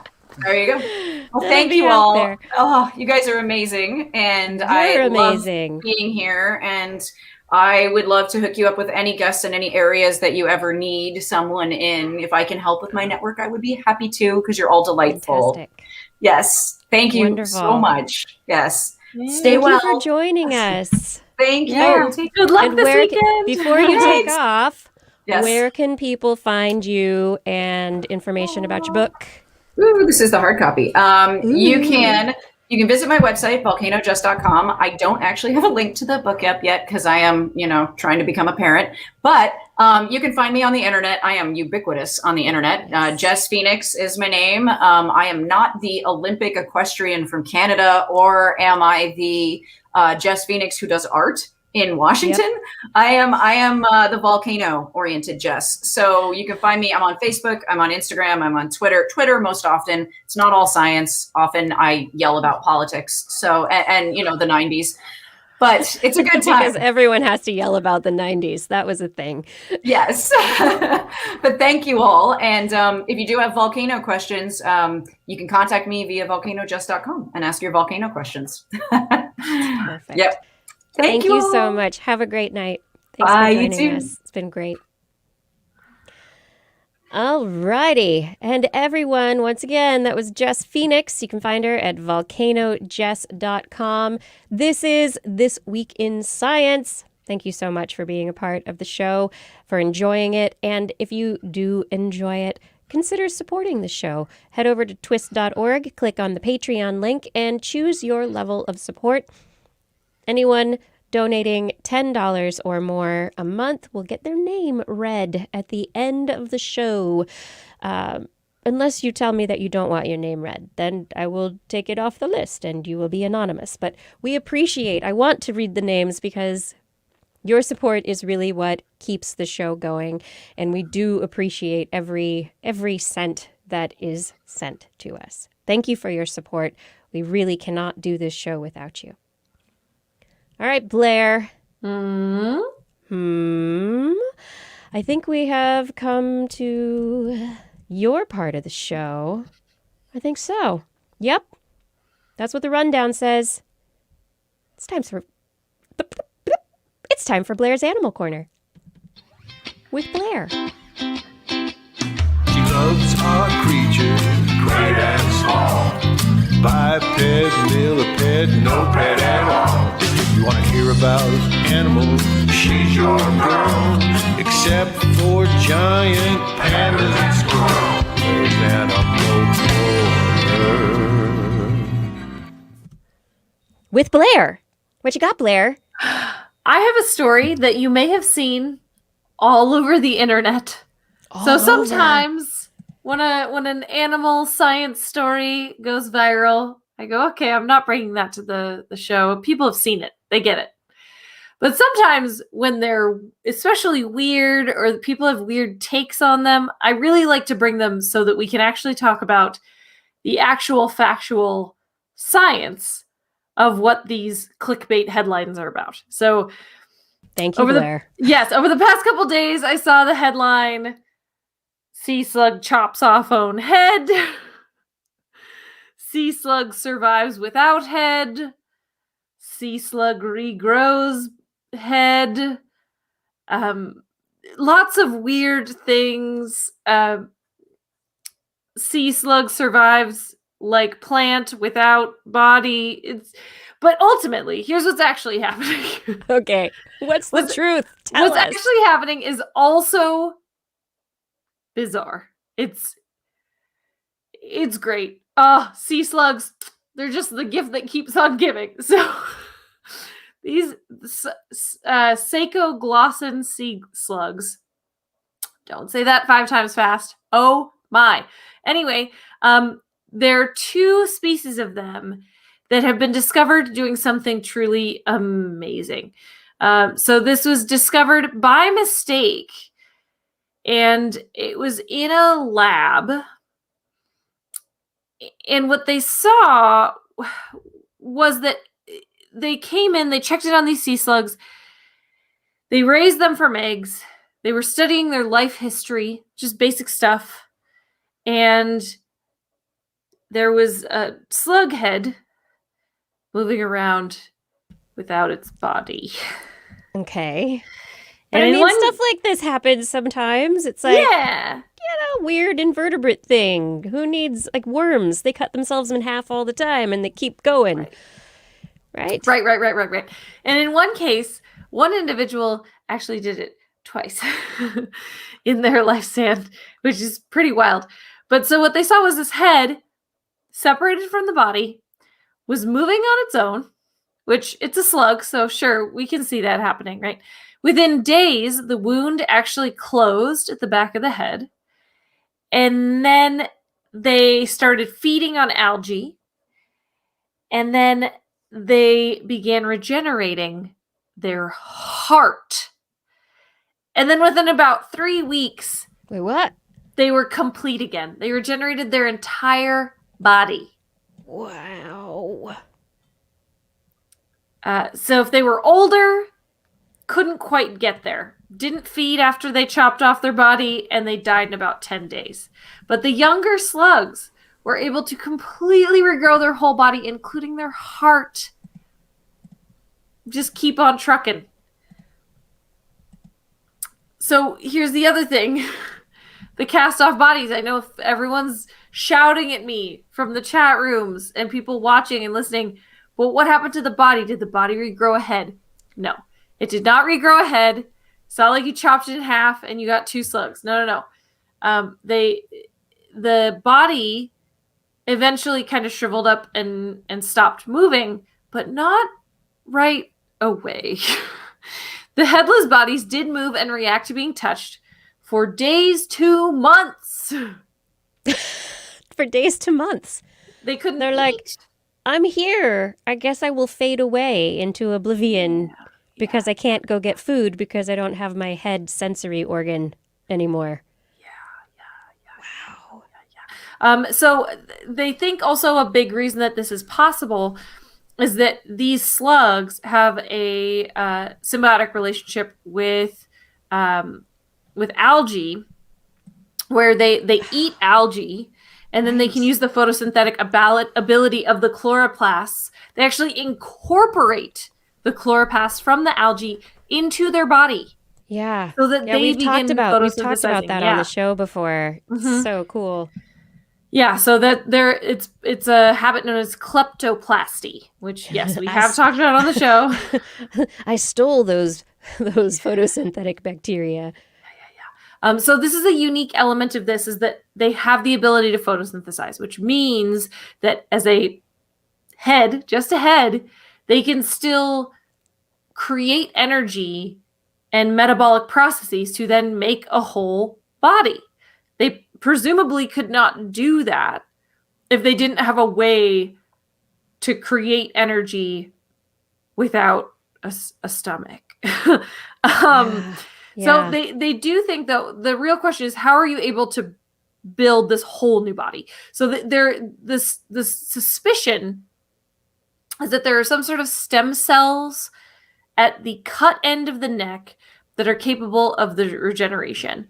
But what they still don't know is why they do it. The again, hypothesis, no testing on this yet. Complete hypothesis. So this is the other thing that I saw in the news a bunch was that the headline was that this was why they were doing it. This is just a guess from the researchers. But they do know that these slugs have internal parasites that inhibit reproduction. So it is possible that they recognize that they are riddled with this parasite that means they won't be able to reproduce. They just ditch the caboose.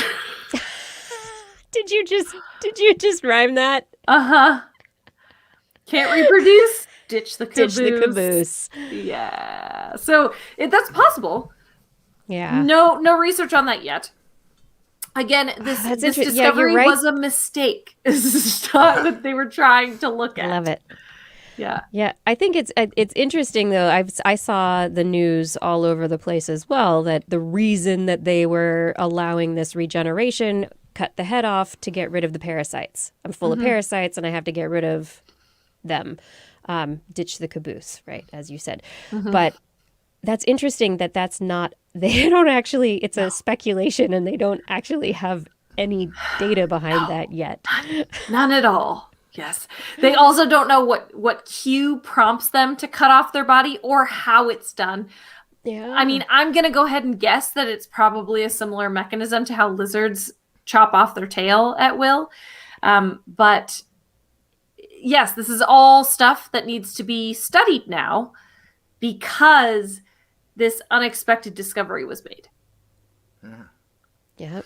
Yeah, I mean, and that going forward, that it seems like that would be a pretty easy thing to set up experimentally. Absolutely, yeah. Infect some with parasites. Don't infect some with parasites.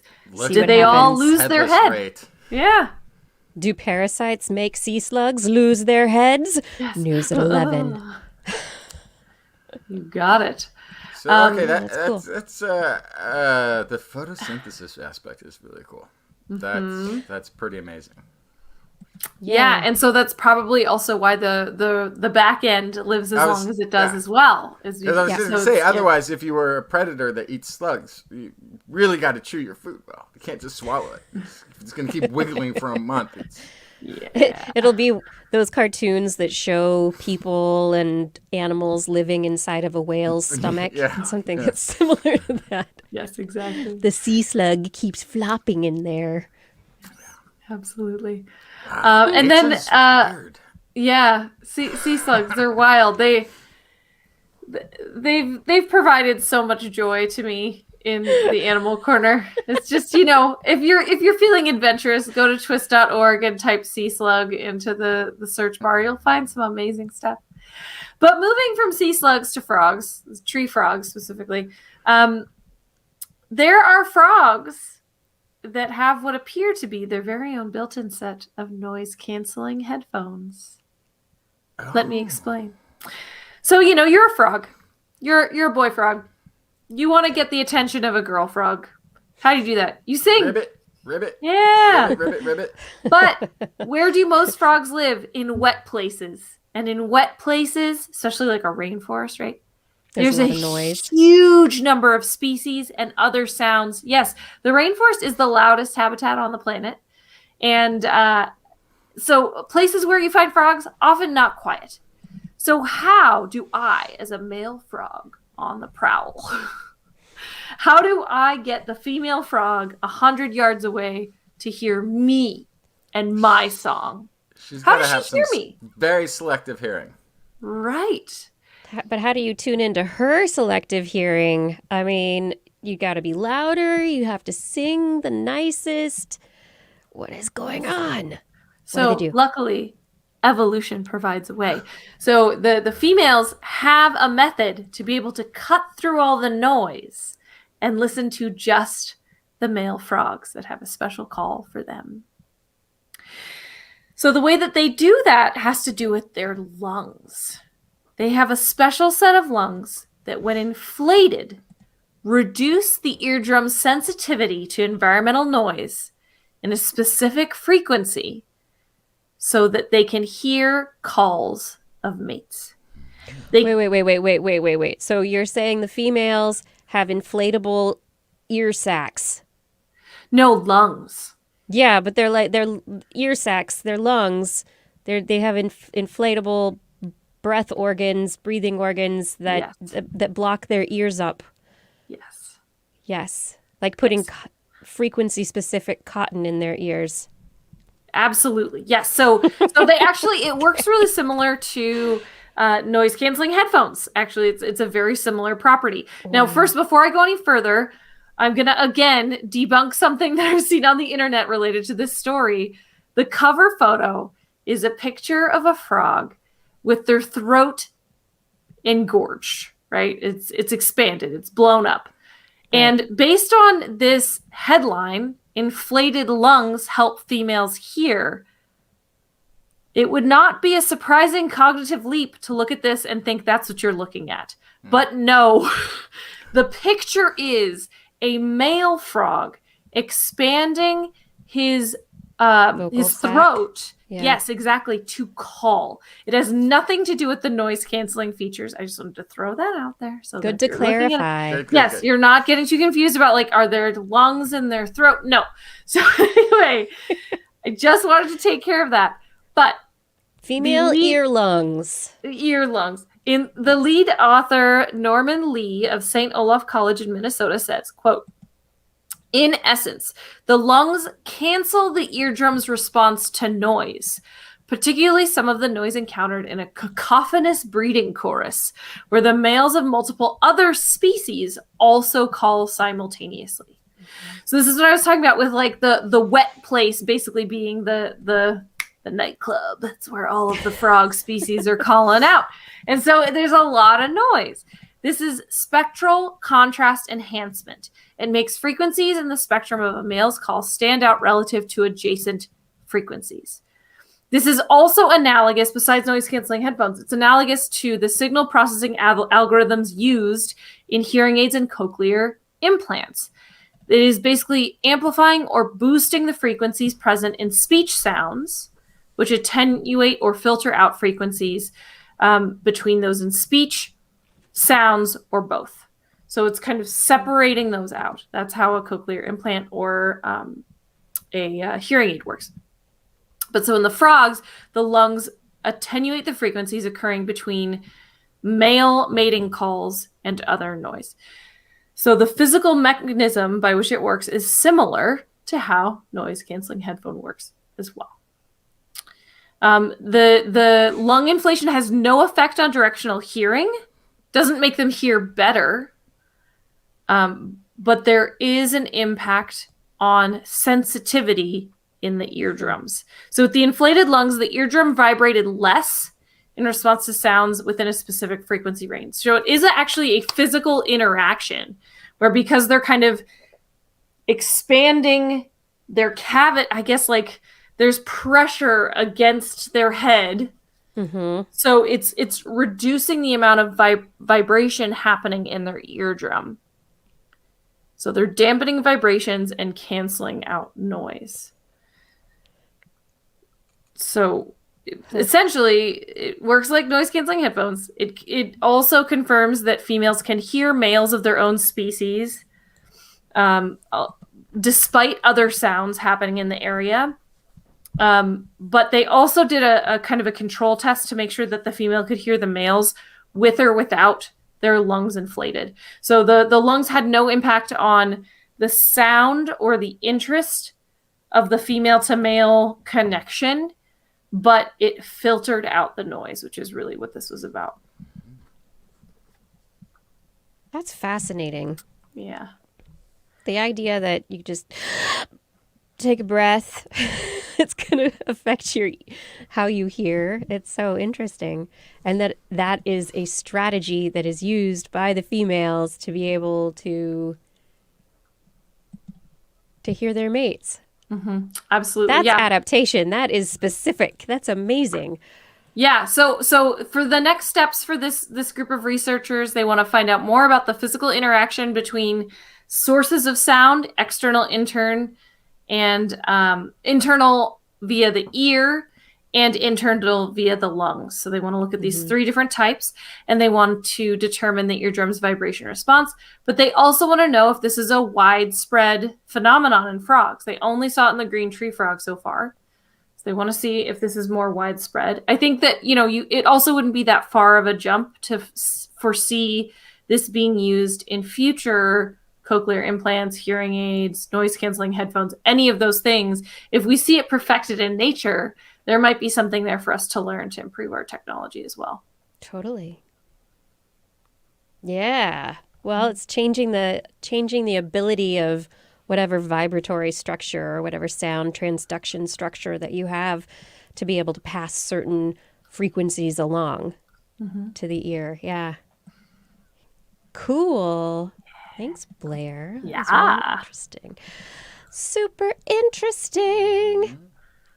And now it's time for torture. Oh, no. I was feeling so good. It was so great. Justin, talk about torture? Torture us much? Yeah, so there's this thing called the Department of Corrections. It's where our criminal justice system places people in a correctional environment to, as the name would suggest, rehabilitate people and get them ready to re-enter society at some later point. However, as with a lot of our institutions, sometimes the thing it sounds like it does and the thing it does are different. We've been talking a lot this past year about the sort of intersection between policing and mental illness. This is a study by researchers at Florida State University. They published it in Justice Quarterly, a publication of the Academy of Criminal Justice Sciences. They found that having mental illness was associated with a significant, and I'd say highly significant, increase in the likelihood of being placed in extended solitary confinement when incarcerated.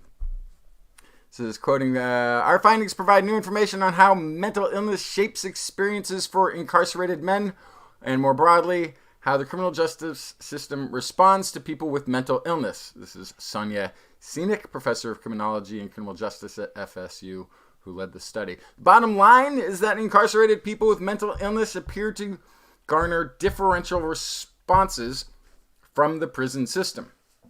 So we've sort of talked a lot about in the police response to citizens, whether they should be the ones taking that sort of front line against people who are having mental issues. Maybe they're getting called even sometimes to the family. We've heard all sorts of tragic stories about this, about the training and whether they're equipped for it or if they're the right ones to respond. Regardless, that's still not solved. People get incarcerated from these scenarios and others who have untreated mental illnesses because our society has, of course, not taken it upon ourselves to care for one another to any significant degree where we take care of this. So anyway, solitary confinement, if you're not familiar with, that's a practice where they will take somebody who's already incarcerated in jail and put them into an isolated cell where they stay anywhere from 22 to 24 hours a day, sometimes for months, with no other contact.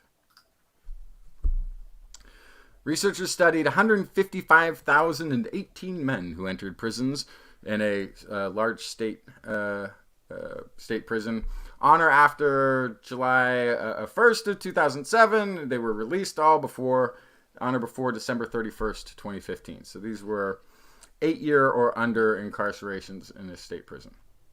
The men were assessed within 60 days of their arrival to determine if they met the criteria for psychiatric diagnoses. More than 15,000 of the men were diagnosed with a mental health condition. These men were then matched with a control group of the same size and who had equivalent characteristics. So they went through a pretty good list of making, the type of crimes, the type of criminal history, the race, all the psychological traits that they had, all these sort of things, kind of matched them up with 15,000 who were not diagnosed with a mental illness.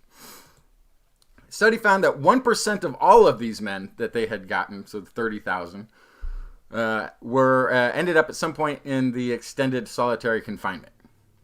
It also found that prisoners with mental illness were 170% more likely to be placed for extended periods in solitary confinement, depending on their diagnosis, and this is sometimes for months at a time. The higher risk was present for people with bipolar disorder, major depression, schizophrenia, psychotic antisocial personality disorder, and some other personality disorders. But it wasn't higher for anxiety, impulse control, or post-traumatic stress. So you can imagine that doesn't sound like a treatment that I've heard of by any mental health organization in this century, or at least the last half of the last century. That seems like a very outdated way of handling somebody with a mental illness, putting them in 23-hour-a-day isolation. And that means you can't use a phone, you can't have visitors, you don't have anything. You're absolutely put in isolation.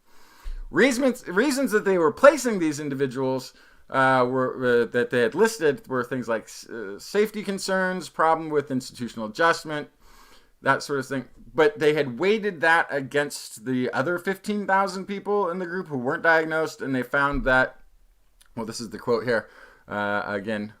This is Myra Pecon, doctoral student in criminology and criminal justice at FSU. Our results suggest that the association between mental illness and solitary confinement is not simply a matter of more violent behavior by this population. Rather, incarcerated men with mental illness may have more difficulty adjusting to prison and its rules, resulting in more punitive responses by prison staff. This is, again, police mentality being applied to mental health issues and what it is showing up as in prison, as we have seen it showing up on the streets of our society, as an escalation of force, as opposed to any real understanding of the underlying issues that they're, the patient or prisoner may be dealing with. So now what we need to do is take this scientific study that has been done and all the others that have been done on corrections facilities and actually do something with that information. I think that's the tough part, right? Is that there's lots of hurdles between this and that. But I think that's why this conversation is so important, right? Is because it's about public perception, but it's also about making sure that data is part of the process when managing these facilities, right? As long as you have a political system or governing system that cares what numbers are. Yeah, which right. Throughout this pandemic, a thing that's literally could kill anybody, we haven't seen a whole lot of care for the data anyway. So I'm a little pessimistic. Anyway, so I'm going to move on to my next story. This one's... I hope that before you continue with the pessimism, the hope is that studies like this will shine a light on problems that people didn't know were prevalent, that the majority of people didn't know were prevalent, and that change will be made possible as a result. Because people do care. So. Sure. Well, some people care. That's my next story. Some people don't. This is a University of Washington study. It shows an identification with all of humanity as opposed to identification with geographic areas, such as countries, such as nationalism, or even a town, predicts whether someone will engage in pro-social behaviors. And in this case, they particularly anchored it to the pandemic.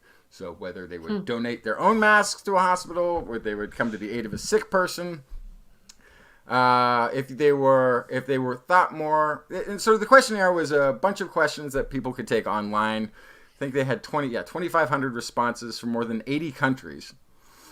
So it's an international study. So this isn't specifically United States, because we only have 50 countries here that we make up. Researchers say that the findings could have implications for health messaging in the next pandemic, because people, so they would ask questions like, do you care what goes on in other countries? Do you think we should be involved in what goes on in other countries? Would you, so sort of a whole bunch of these, and then they would ask, one of those big surveys where they're asking you sideways questions about your philosophy. People who were more nationalistic were less likely to call an ambulance and wait with a sick person for it to arrive, less likely to go to a grocery store and buy food for a neighboring family, less likely to drive a person exhibiting obvious symptoms of COVID-19 to a hospital, less likely to donate masks of their families to a hospital that ran short, and less likely to follow World Health Organization guidelines. People who thought more generally about humanity, not tied to who those people were, what town they were, what country they were in, any of that, were more likely to help out in all of those instances. Which is sort of interesting if you think about it. If that correlation holds true beyond this study, it means the more nationalistic you are, the more you're like, I love my country, the less you will care for your neighbors. Right? Then what's your country? Isn't that the whole thing about nationalism, though? Is that, nationalism, when pushed to the extreme, is essentially an us versus them mentality. Yeah, but it's weird that, you think that when you're talking about your neighbor's family that's running low on food, you're very nationalistic, but you don't care if your neighbors go hungry at all. There's something, there's like a disconnect between being, it sort of reminded me in a weird way of all the USA, USA, USA chanting that happened in this Capitol insurgency thing that took place. And then the guy who's trying to like shame text his ex-girlfriend, that's how he ends up getting caught. But he doesn't even get along with his ex-girlfriend. He doesn't even get along with the people closest to him in the world, but he's very pro-nationalistic and chanting USA as he's, there's like a weird disconnect that happens when you get people thinking nationalistically that has nothing to do with caring for their fellow country person. But so kind of what I was saying before, though, is that it's a similar mentality. So nation versus other nation. Right. That's house versus other house. Right. And it goes all the way down, other right? State, right? Yeah. Exactly. Yes. So yes. It is a similar pitting that can create similar thinking within your brain. Yeah. Yeah, it's fear and it's us versus them. And yeah. So applied at various levels. So that one of the things they're thinking about doing is taking this data and applying it to messaging for future emergency health campaigns and that sort of thing. Although I think it's sort of interesting. You would have to, I guess, then you would be phrasing it for the good of your nation, for good of our nation. Hey, our nation is doing worse at the pandemic than these other nations. So we've got to beat that nation by wearing masks. Like, it has to be something, you have to get a little more convoluted in it, I guess. Well, you have to steer away from that, right? Because you're saying that the people who are nationalist are worse neighbors. So you want to not use nationalist imagery. Right. You want to do something else. See, I think that we're coming to different conclusions then, because I think that my takeaway was that you have to attack it as tribalism. You have to attack it at, the next town over is getting monorail, and that's why we need to do it in this town too, because they're not going to have a better. Like, you have to somehow tribalize it for those people who will think tribally, and you can message it for the good of all humanity. For the people who respond to that, they will respond that way. That's working. But that messaging is failing on the people who are that us versus them. I guess you have to fearmonger to them, right? You'd have to say like, hey, there's people trying to get you COVID so that they under this conspiracy thing. So wear your mask because they're all around us. Like, you almost have to do something. So I'm gonna push back here because the title of your article is "Helpful Behavior During Pandemic Tied to Recognizing Common Humanity." So that to me reads as getting away from nationalism is what creates helpful behavior. Correct. Right. So maybe you can. But not the messaging. Now you're talking about school. Now you're talking about getting people to have that sort of thinking in the first place. You're absolutely right.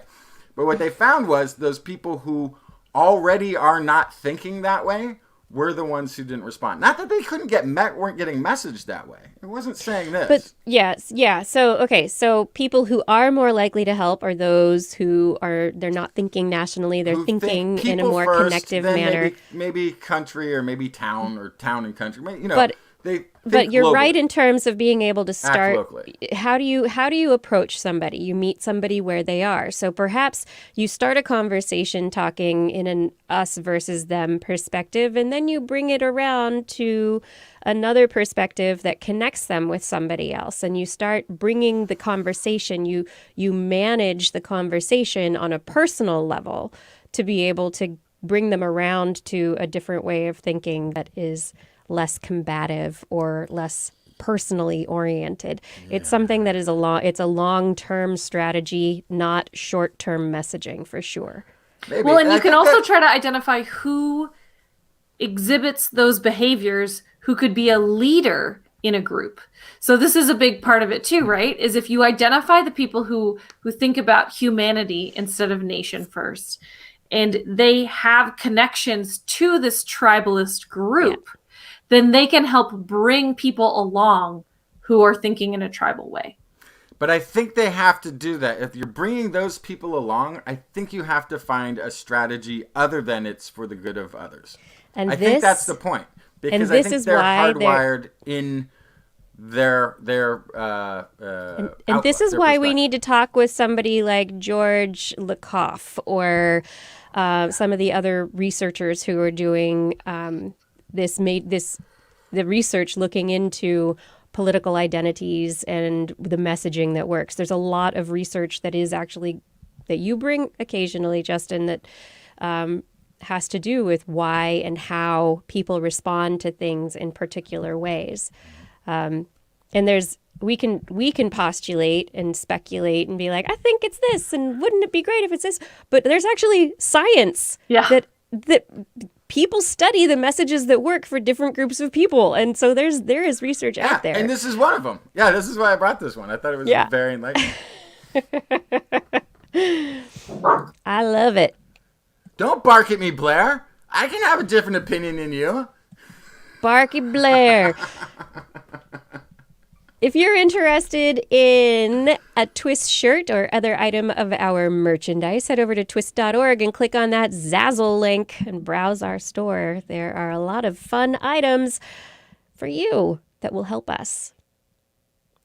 All right, I have a story. Let's take some psychedelics, man. All right, yeah. For the rest, is that we should save that for the after time. show. I'd save that for the after show. No. The Live on the designated air. driver. I really want to talk about psychedelics right now in a microdose. It's a microdose of psychedelics. And that's how I'm leading into my story. Microdosing, it has really become a popular trend among many people. People purport that it makes them feel better about life, makes them optimistic, treats depression, any number, gets rid of anxiety, any number of positive benefits from microdosing psychedelics like mushrooms or LSD are used right now by people privately. This is not anything that is Clinical. prescribed or clinical. Yes, it's not there yet. But researchers are looking into the benefits. And that's where this particular study got its start. Researchers in the UK, because the United States is a bit more prudish about doing these kinds of studies. Researchers they advertised, they went through a big rigmarole to get permission to do this study. Rigmarole. Yes, Such a good word. I said Such a good- rigmarole. I like that word. So they were able to get their human study approved, get it allowed. They had to find volunteers. They got 1,600 people by going onto Reddit and other microdosing websites to be able to find people who were microdosing to volunteer for their study. But this great article in Science in their news section says, eventually garnered more than 1,600 signups, but once potential participants realized they'd have to procure their own psychedelics, interest ebbed. That's very funny. So they ended up with 246 people in the experiment. Jeez, that's quite a cut. Yeah. Huge cut in the number of people. The interesting aspect... Wait, quick question. Okay. Can you Yes. just tell me the names? Hook me up with 2 or 3 of the people who stayed in the experiment. Then I might be able to join. Well, I'm saying, I'm Anonymized, just like I don't one know. person away, or maybe 2, from being able to join this study. That's right. If you're curious about what microdosing is, I did gloss over that. Microdosing is taking a microdose, a very small, supposed to be sub-cognitively active dose. It's supposed to be a dose that's small enough that you don't notice it. People might say, why would I take hallucinogens, psychedelics, if they're not going to do anything? But the idea is that it has beneficial effects to attention and mood. Homeopathy. It's almost, yes. The homeopathic trip. It's not homeopathy. They're not that small, but they're not that big either. However, some people in this study do take doses in that they're able to feel things. So there's definite diversity and variance in the sizes of the doses that people take that they call micro. So a few caveats to the study. People had to go find their own psychedelics, which means that they were not standardized. A dose of mushrooms for control. one person isn't necessarily going to be the same dose of mushrooms for another person. All the things. So no standardization. Don't jump in yet, Justin. And then for the approach that they used, they had the volunteers in the study take capsules, gel caps, and put active dose of whatever their drug of choice was versus an inactive dose of something, say sugar, just giving themselves a sugar pill. And they were supposed to make the gel caps weigh approximately the same. These were opaque gel caps so that the person taking them, even though they filled them themselves, could not tell what was inside the gel caps. And in the process, at one point, they realized that people were having mushroom burps from their mushroom microdoses. And so they said, well, maybe you should put some dried shiitakes in that other gel cap instead of sugar.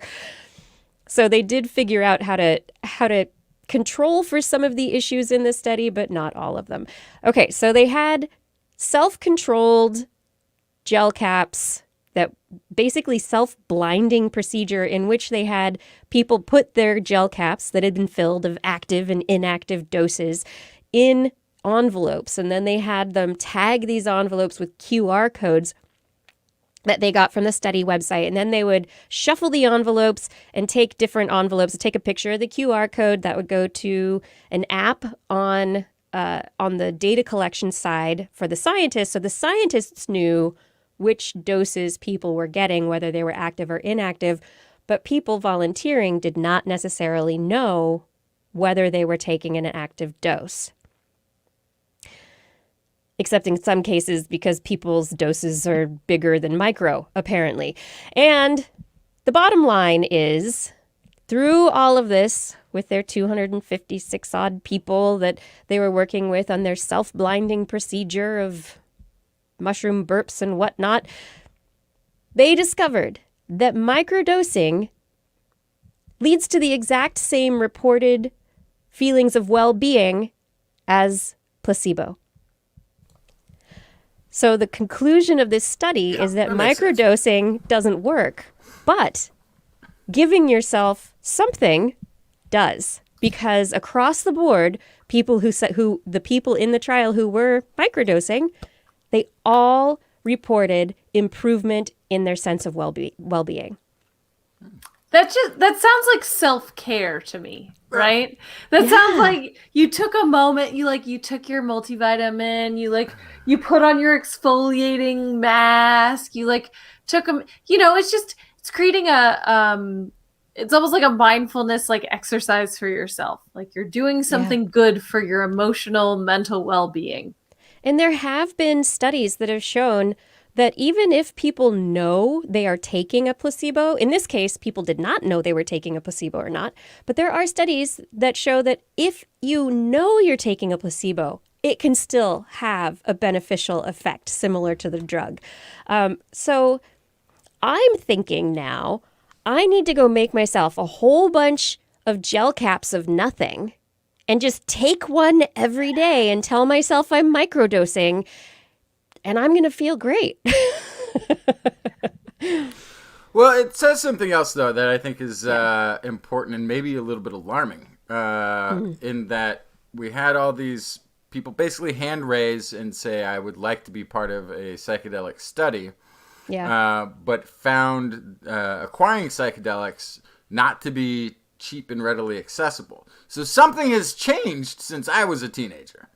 And that might be the real thing that this study is revealing, is that we have a psychedelic shortage in this country. Oh, no. Well, I think to really, truly know, to state the obvious, you have to standardize, right? You'd have to do this study where everyone's on the same dose of the same thing. And you can't with psychedelics because, like Kiki was saying, the experiences and the biochemistry and the brain chemistry that takes place and the way they affect people are so different that even trying to have a generalized, attempting to give a dose that has some type of effect is going to be very different than a lot of other pharmaceutical interactions that people go through. Because it's psychedelic. You're talking about jumping into the brain frames of a human being and make it all wibbly wobbly. Some people can ride that wave, man, and some people just come crashing down or just sink to the bottom right away. It's like there's a whole lot of variety that takes place. There is a whole lot of variety that takes place. And when it's something that changes the way people interact with the world around them, with reality in a way that it substantially shifts it, it's not the same as, oh, my liver metabolism is faster than somebody else's, and so an NSAID or an aspirin doesn't work as long on me as somebody else. It's not. It's a completely. Yeah, it makes the study harder. It makes being like Justin said, the homogenized dose, standardized dose. It makes it harder to give that out and to know what that dose is going to do. Yeah, but I found it very interesting, primarily that. Not that, microdosing doesn't work, but that it was a placebo effect.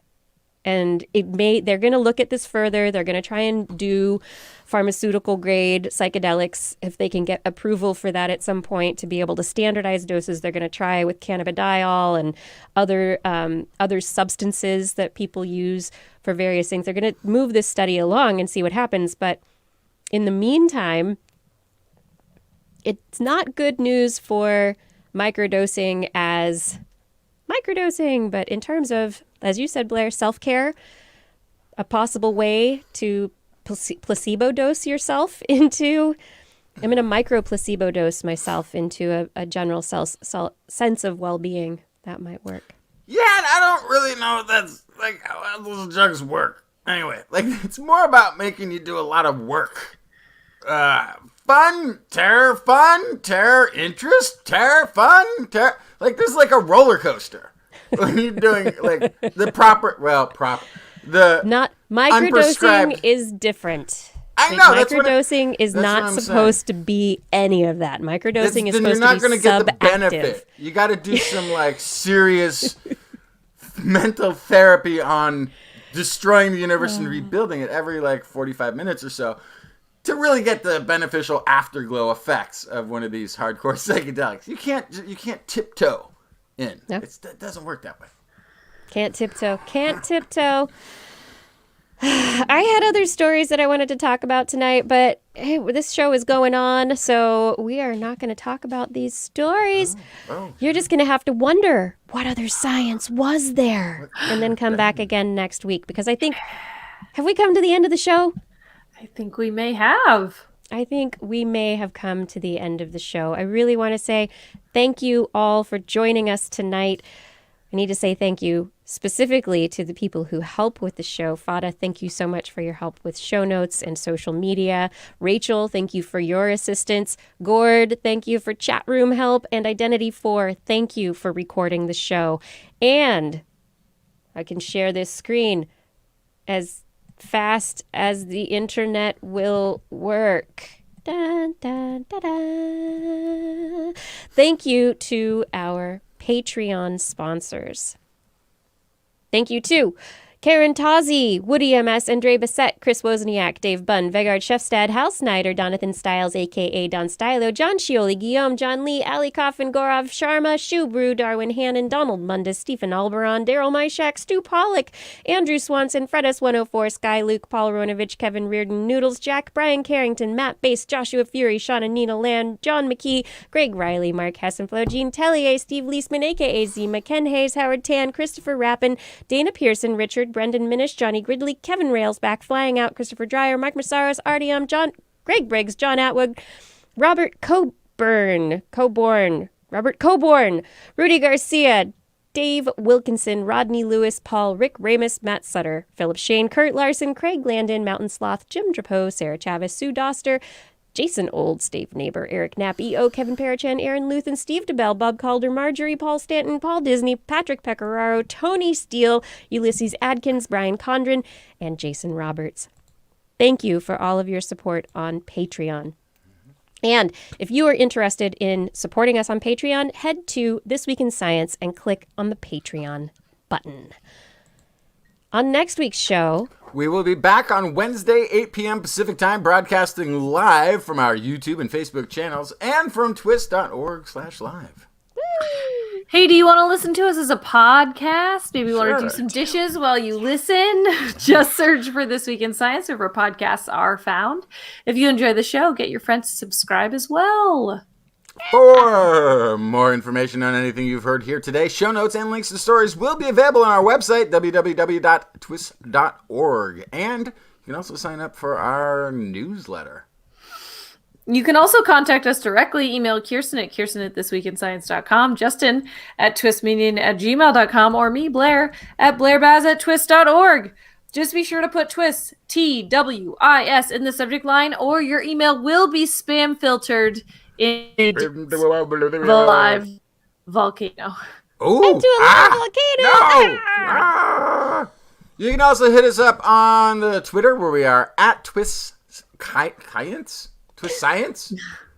It's not two S's in the middle. That's all you gotta know. At TWIS Science, at Dr. Kiki, at Jacksonfly, and at Blair's Menagerie. We love your feedback. If there's a topic you would like us to cover or address, a suggestion for an interview, a haiku that comes during the night, please let us know. We'll be back here next week, and we hope you'll join us again for more great science news. And if you've learned anything from the show, remember... It's all in your head.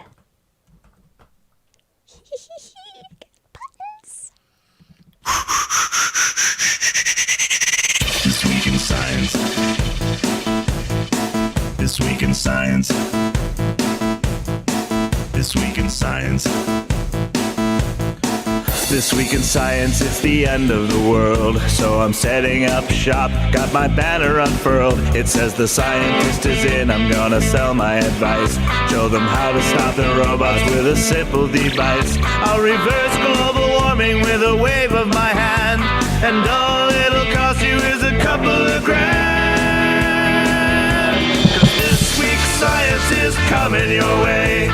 So everybody listen to what I say. I use the scientific method for all that it's worth. And I'll broadcast my opinion all over the earth.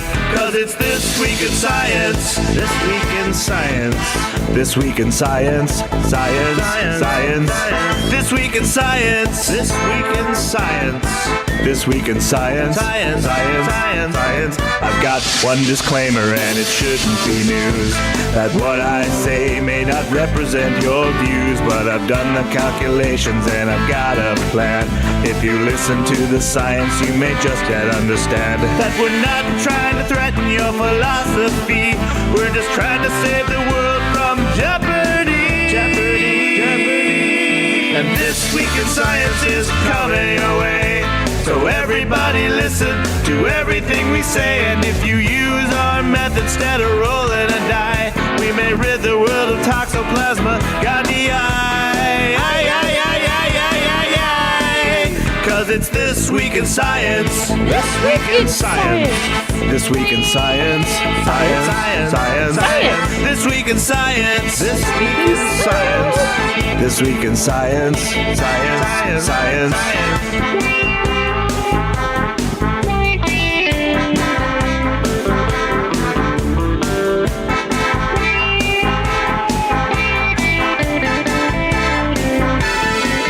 Got a laundry list of items I want to address. From stopping global hunger to dredging Loch Ness. I'm trying to promote more rational thought. And I'll try to answer any question you've got. But how can I ever see the changes I seek when I can only set up shop 1 hour a week? This Week in Science is coming your way. You better just listen to what we say. And if you've learned anything from the words that we've said, then please just remember it's all in your head. 'Cause it's This Week in Science. This Week in Science. This Week in Science. Science. Science. Science. Science. This Week in Science. This Week in Science. This Week in Science. Science. Science. Science. Science. This Week in Science. This Week in Science. This Week in Science. This Week in Science. This Week in Science. This Week in science. This week in science. This week in science.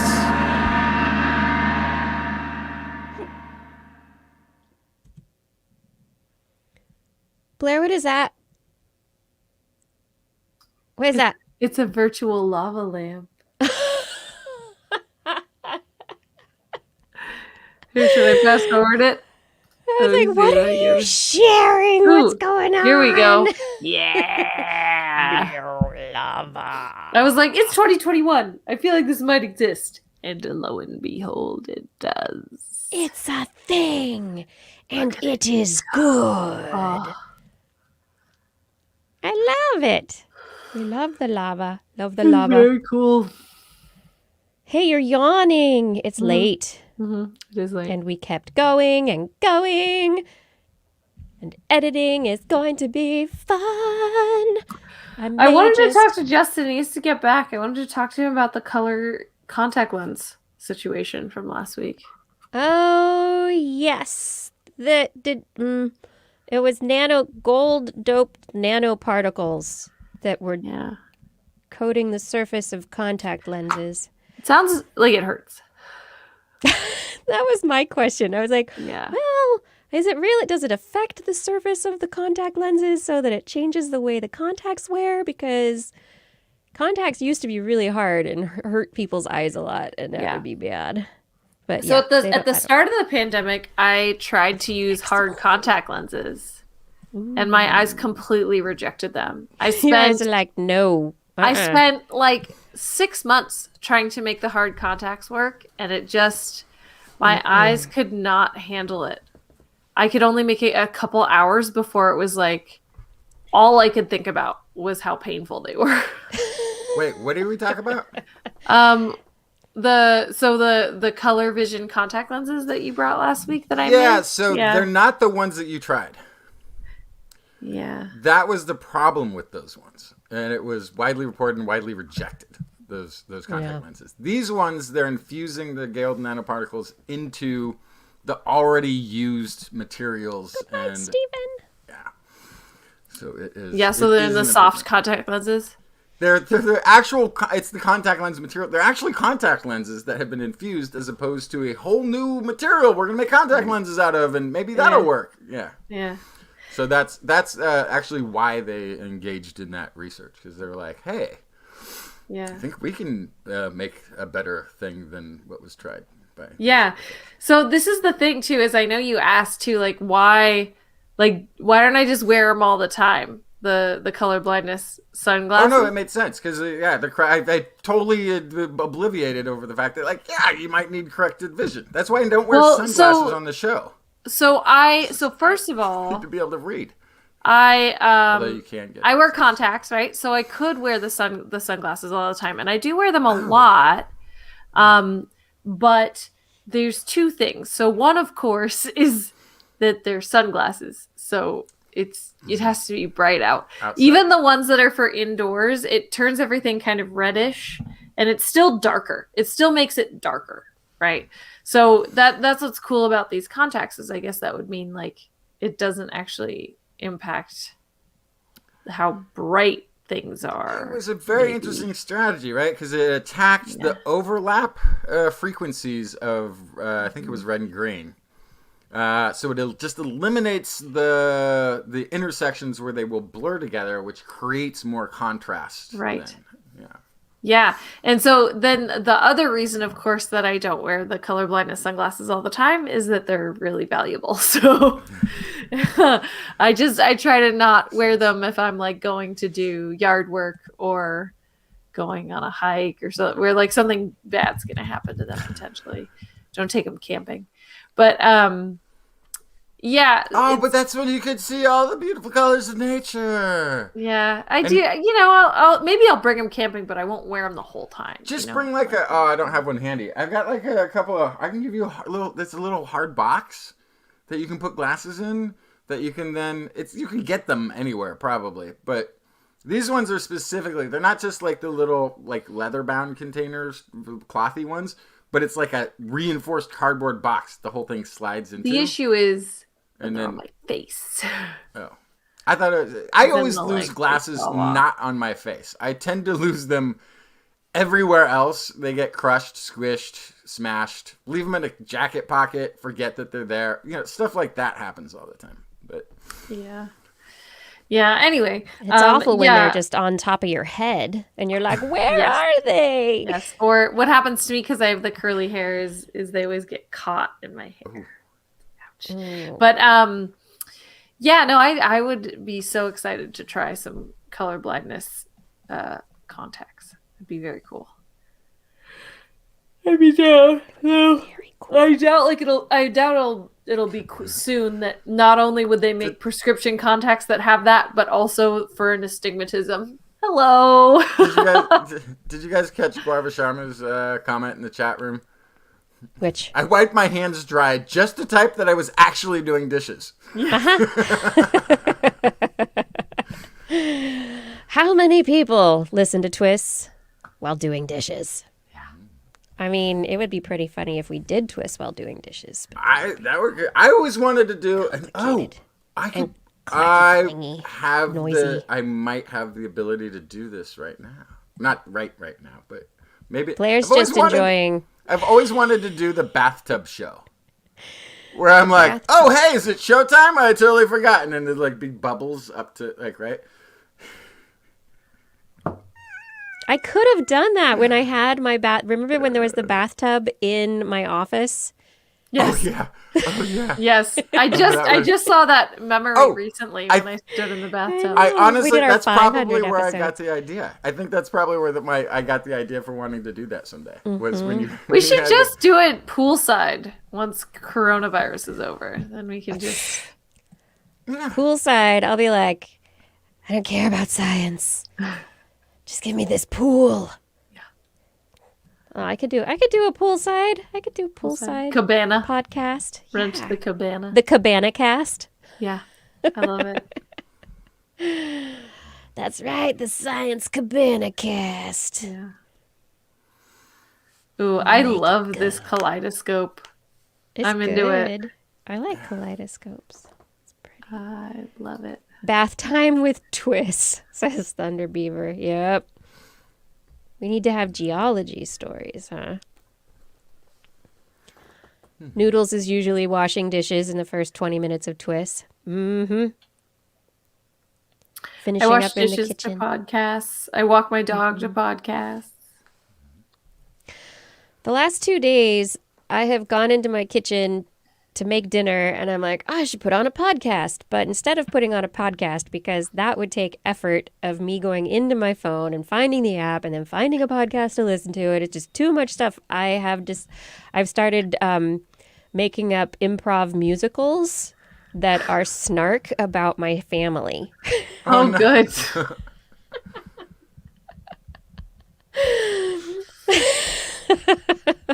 It's like it's my dinner time snark musical theater.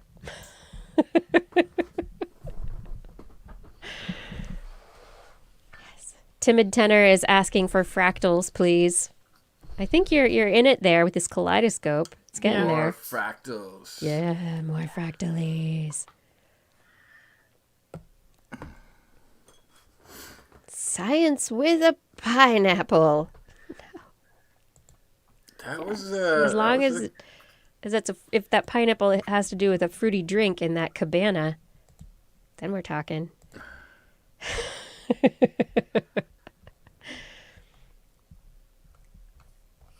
Yeah. So at some point, apparently, big news in Oregon. There is chatter that there may be enough vaccine doses for adults 18 and over by April 21st. Oh, wow. That's soon. Which is really soon. And I've got my fingers crossed that's when they will start calling a broader distribution of age groups and people to get vaccines. I think they're going to be getting a lot of the Johnson & Johnson, which one dose, I'm fine. That's good. Part of me would kind of like the the big protection of the Moderna or the Pfizer, but it's I not mean, one necessarily dose. less protection. Good. We don't. It's good. I mean, it was. We don't know with the new early variants. trial, an emergency authorization. Everything was looking good, and what we found from the other ones actually is that with time they all improved. Yep. There's even some question about whether the second shot for those are even really necessary, because it does seem. So I'll say it is better with the second shot. You get there faster. Yeah. However, if you didn't get there faster, you might still get there eventually, because your body's still over time. Yeah. I am excited. The reason I bring it up, though, is that means potentially faster ability to be able to hang out with other vaccinated people. Yes. Go visit my dad. Yes. Go, come to California, where the TWIS team will hopefully be vaccinated by then. Yes. Maybe there will be a California TWIS, I don't know, meetup for us. That would be very fun. JG asked, when do you think they can start vaccinating school children? You know what? They still need to do the trials on that. Yeah. The part of that too is that there is something really awful about this generation. What? It's like kids last. Kids that you last. Put you last. Like, what's all this talk about? Oh, but for the children we must stop it. Stop it. I'm still like, I really think we got the order backwards. And I say this as somebody way further towards the 65 and over group than I would the 5 and over group or whatever. You also, don't you have a pre-existing condition? Yeah, but it's still like everybody else is going to have it before anybody with pre-existing condition has it. In Like, California, you can get it right now. With a no, you pre-existing can't. condition. That's not true. That's not true. It's a week away still. You can. That's what I mean, though. You can sign up for a slot right now. With the No, you pre-existing can't. condition. Yeah, you Not always. can. Not everywhere. Not everywhere. You can call later, is what I've heard. It doesn't Okay, matter. there are some By sites the- where you can right now. By the time they California. open that up, everybody else will be on the list too. So yeah, but then kids will still not be on the list. Like, start with the people who have the most to lose, and then go up. Work your way up. Well, so I mean, and I think that's like the big debate, right? Is that the decision was made. Adults are ruling everything. The decision was made to attack to provide for those who are most likely to die. Yeah. Versus your argument, which is the most to lose, right? So they're just different. They're different factors to look at. Yeah, but I can tell you from anecdotal evidence, that's not how it's really rolled out. Yeah, Yeah. of course not. It hasn't. Yeah, it hasn't at all. Yeah. Well, especially because people of color are more likely to die, and they are the least vaccinated, I think, right now. Yeah. So Yeah. There's some states where it has actually been distributed along political lines. There are places Or where anywhere, not just political lines, anywhere in but the country. financial donation lines. Yeah. there not have to been mention, for some reason in California, famous people are interestingly getting an early. There's Extra. the Hollywood perspective, which I think we talked about at one point, which is the maybe if famous people show themselves getting, this is the public relations part of it, which is if famous people aren't afraid to get vaccinated, maybe they can help convince other people to get I vaccinated. really believe that more so it would be appropriate for some like a podcast that is constantly talking about science information to the public should have been the first, right? Yeah. But yeah, everybody's making their case for it. We're gonna get past it, and then everybody's gonna forget that there is a massive injustice in the way this whole thing happened, which is why they aren't having any qualms about doing it that way. But Right. Well, and we're not gonna like take time to reflect and learn from this either, which this is not going to be the last pandemic of any of our lives, probably. You're right. You're right. Although there is the... I don't like that story. Put that story away, Blair. It might not be this true, bad. though. It's hopefully. true. I know. It's true, but there's also something interesting that somebody was going back and looking at post Spanish flu, which was it Kentucky, Kansas flu, I think it was really where it originated. It was like Kentucky, Nebraska, something like that. Some Midwestern burn site at a chicken farm or something like this is where it actually originated. But once that thing had rolled through and kind of ebbed away, nobody talked about it. Nobody wanted to remember it. Nobody wanted to discuss it. Everybody had experienced so much loss and so much grief over it that it like disappeared from. There's not songs of remembrance. There's not stories during the pandemic. This is just like, we're just going to move on and forget this ever happened. I hope that doesn't happen. I think that would be a major disservice to the human population of the entire planet. Yeah. That we need to take this as a learning experience. And I think the people who are pushing for changes in our manufacturing and procurement pathways that's going to be very important. Where are we going to get masks made? Where are we going to get things from? Like, make sure that shortages don't happen in the same way. What about essential personnel? How do we make sure to bolster the systems that are important so that they don't go offline during the next pandemic? I mean, there are so many points at which the complex system can fail. Yeah.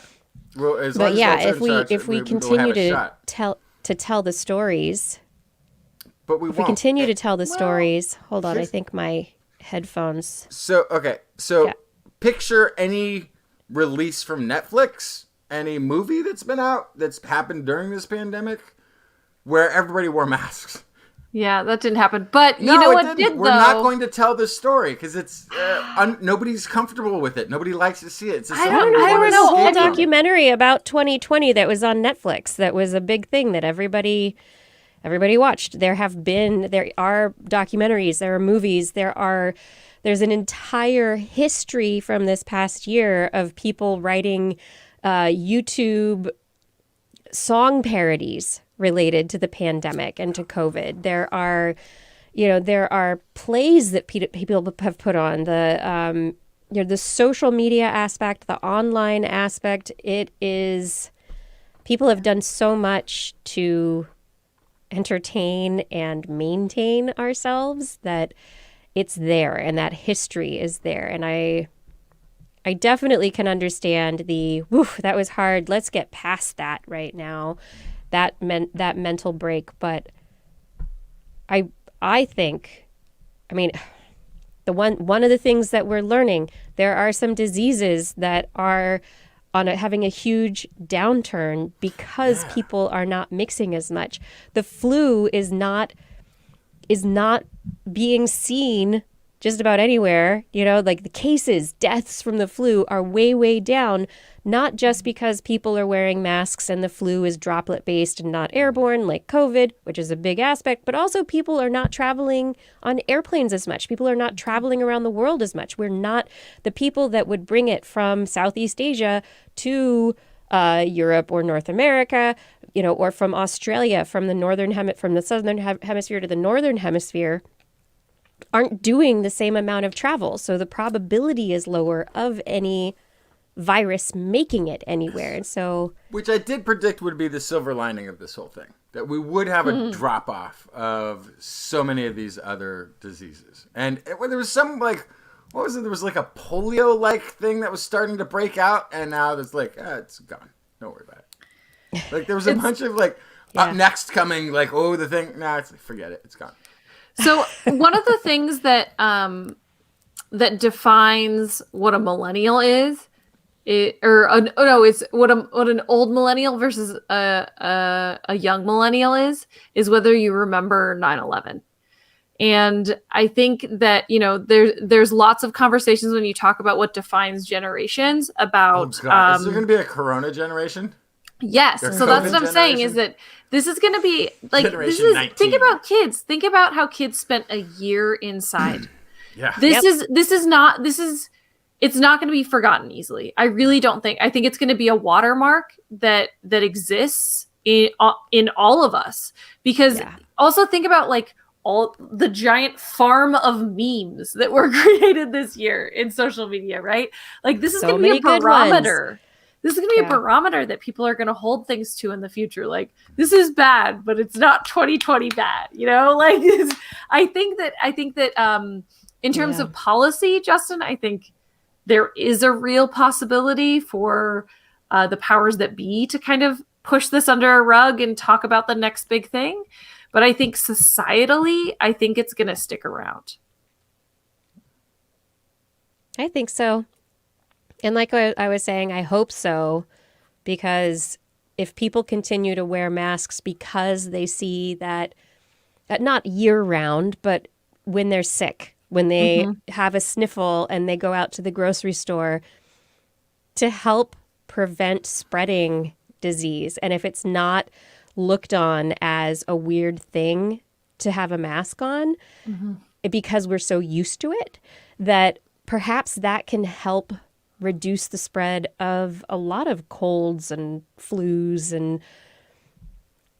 and viruses in general. I mean, I think that would be great. I mean, I don't think we have to get used to wearing them all the time forever. I don't think that's the way it's going to be at all. We will go back to normal, but there are situations some people do where adopt it. I bet you there are people who adopt it who are like, that was good. It's a great idea. Yeah. In winter, I feel like especially like when it's really cold, I might just be like, I'm going to cover my face, because that felt really nice. It felt nice for your teeth to not get super cold when it was really cold out. It was nice to have the little windshield. It is nice. It also is really, there also is something to like, I'm running to the store. I'm not wearing makeup. I haven't showered.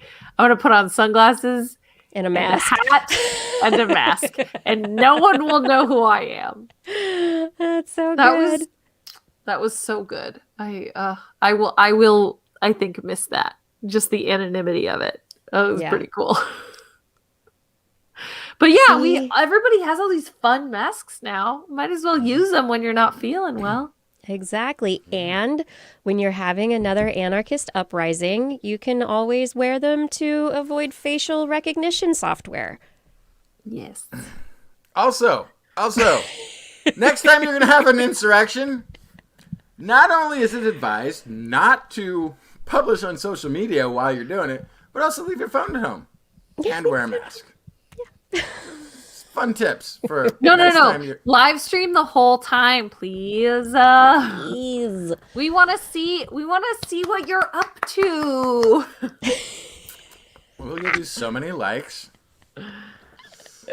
I love the likes. I have to live stream everything. I'm gonna turn this off because I'm gonna fall asleep if I keep watching it. It was really good. It was good. It was really good. Thank you for sharing those wonderful kaleidoscopes, lava lamps. That was fun. I think we had a great conversation. This was a lot of fun. We had a wonderful interview, and it's getting a little bit late right now. We've had some good after show conversation. Right? Is there anything else we need? Darn it, I didn't tell people to remember April 17th. Oh yeah. What happens April 17th? Daily Tech News Show and This Week in Science crossover. Crossover. So, question. That's right. Aren't we supposed to ask our audience to provide us a subject, a question, a suggestion for the from the audience, like an suggestions from the audience, field of science, a genre. Genres. Go. Audience, you who are watching this now, I see you. I see you there. By the way, where's Carol? Where's Carol Ann? She hasn't been here for a couple of weeks. What should we talk about? What should we talk about? Not right now, but for DTNS the next times TWIS. DTNS TWIS X times DTNS. This daily week in Crossover, news, science, tech show. Yes, that. Ditto. We need a subject. We're supposed to bring a subject from our audience who's like, we really want you to talk about this subject more than anything else. Mortuary tech. It could be Thunderbeamer. anything. It could be anything. It could be Neanderthals. It could be Toxoplasma gondii. I mean, like, either of those would be fine. So just pick one and let us know. April 17th, 4 p.m. Pacific time. Ooh, mRNA testing, CRISPR applications. Great. Sexual I What like about orientation remote-controlled Mars rover cockroaches? updates. What? Remote-controlled cockroaches? That's Actually, you know what would be science kind of... tech. Actually, Guava Sharma says sexual orientation science. There is an intersection of that I find really intriguing that does need to get talked about more than it has. Which was Turing, who essentially helped win World War II by cracking the codes. It's the subject of, I think, Russell Crowe played him in Beautiful Mind. Yeah. Something like this. And the story has been he suffered from mental illness and bipolar disorder, and that's what led to his eventual demise. That's how it's been portrayed largely over years. But as we were talking about, I was talking about a week or two ago, or disclaimer, there was bipolar disorder is where you put people with gender dysmorphia. Mm-hmm. The thing that one of the greatest scientists, we could have had the .com boom in the 60s if this man had stayed alive. He was there inventing the computer. Yeah. He was doing it then. And everyone who computer science always looks back to Turing and goes, wow, here's the underpinnings of everything that we're doing now. And he was working for the government, and he was it Benedict Cumberbatch? He's been in a lot of things. I don't think that was that the one? He's also a dragon who can keep track. Yeah. Penguin.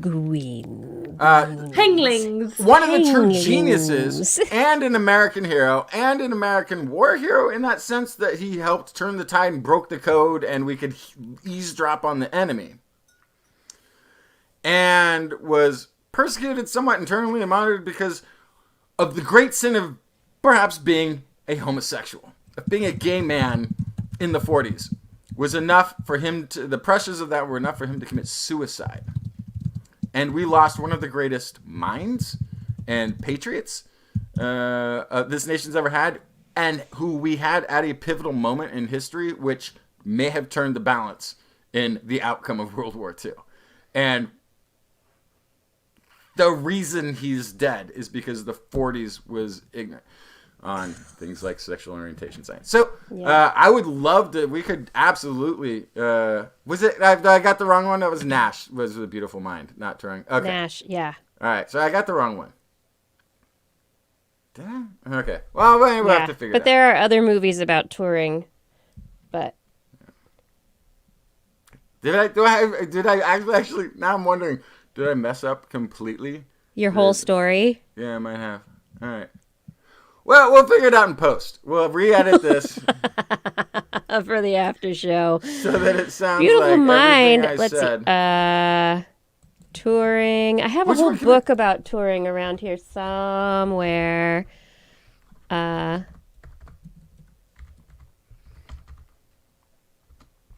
well, he could. Yes, suicide. Turing. Okay, so it is a Turing Yes. story. Okay. Yes. Yes. Nash was also but he was not. That was the Beautiful Mind story. That was the step. That was you the were second one. kind of Okay. combining the two. I but you were combined the right. two narratives into one in my misremembering because I guess I still don't know who Nash is properly. I didn't see the movie. It's okay. Point being, just let people be people. But Turing, Turing, they was diagnosing him as being bipolar, which is where they put the category of everybody who was having gender dysmorphia or just gay at the time, because it was unacceptable in the 40s. Come on. Wear what you Our want. premise still. Love who you love. Use whatever pronouns you need. All right, you're slurring, Blair. I think it's time for you to say No, goodnight, I'm just Blair. saying. I think it's time for you to It's say goodnight, none of Blair. our business. Say goodnight, Blair. Say goodnight, Blair. Good night, Blair. Say good night, Justin. Good night, Justin. Good night, Kiki. No? Oh, yeah, I was supposed to say the words, too. All right, we'll try it again. On the count of 3. 1, 2, 3. Good night, Kiki. Good night, everyone. Thank you for joining us for another episode of This Week in Science. It is always a joy to have you here with us. And we get to talk about science, which makes me feel better every week. I know that I'm going to come have a fun conversation and have fun with friends. So thank you very much. And I look forward to seeing you again next week and the week after that and the week after that and the week after that. Except, I don't know, maybe I'll take a vacation someday. I don't know. But it's time for us to go to bed because we're yawning and it's sleepy time. This weekend, save a spider and eat some pie. Oh, yeah. Did I put that in the notes? You did. I did, and I totally forgot to read it because I put it behind something and I didn't read everything. Thank you for bringing that up, Blair. Of course. Yes. Don't forget.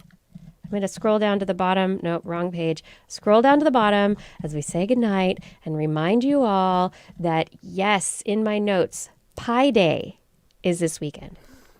Pie Day. Eat pie. Not spider pie. Save a spider because it's Save a Spider Day. And it's daylight savings time. So next week. Is it really? Oh man, that's gonna. We're gonna be everything. super tired next week. Is it the? Yeah. Is it the one where? Spring forward. Oh Spring no, that's forward. good. That's good for insomniacs or bad.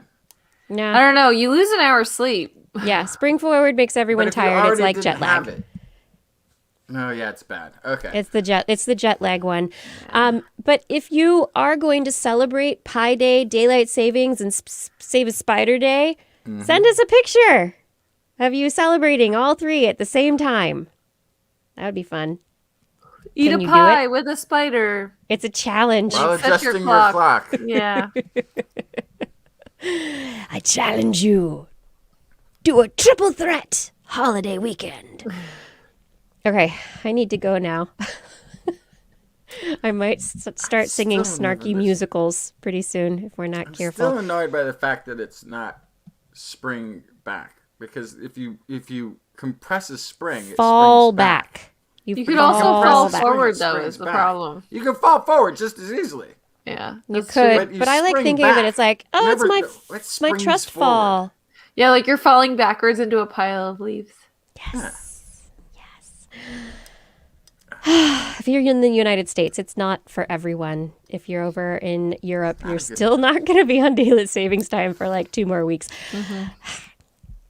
But anyway, It's all fake.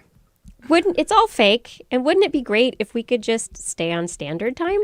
Can we all just be on Just the one same time?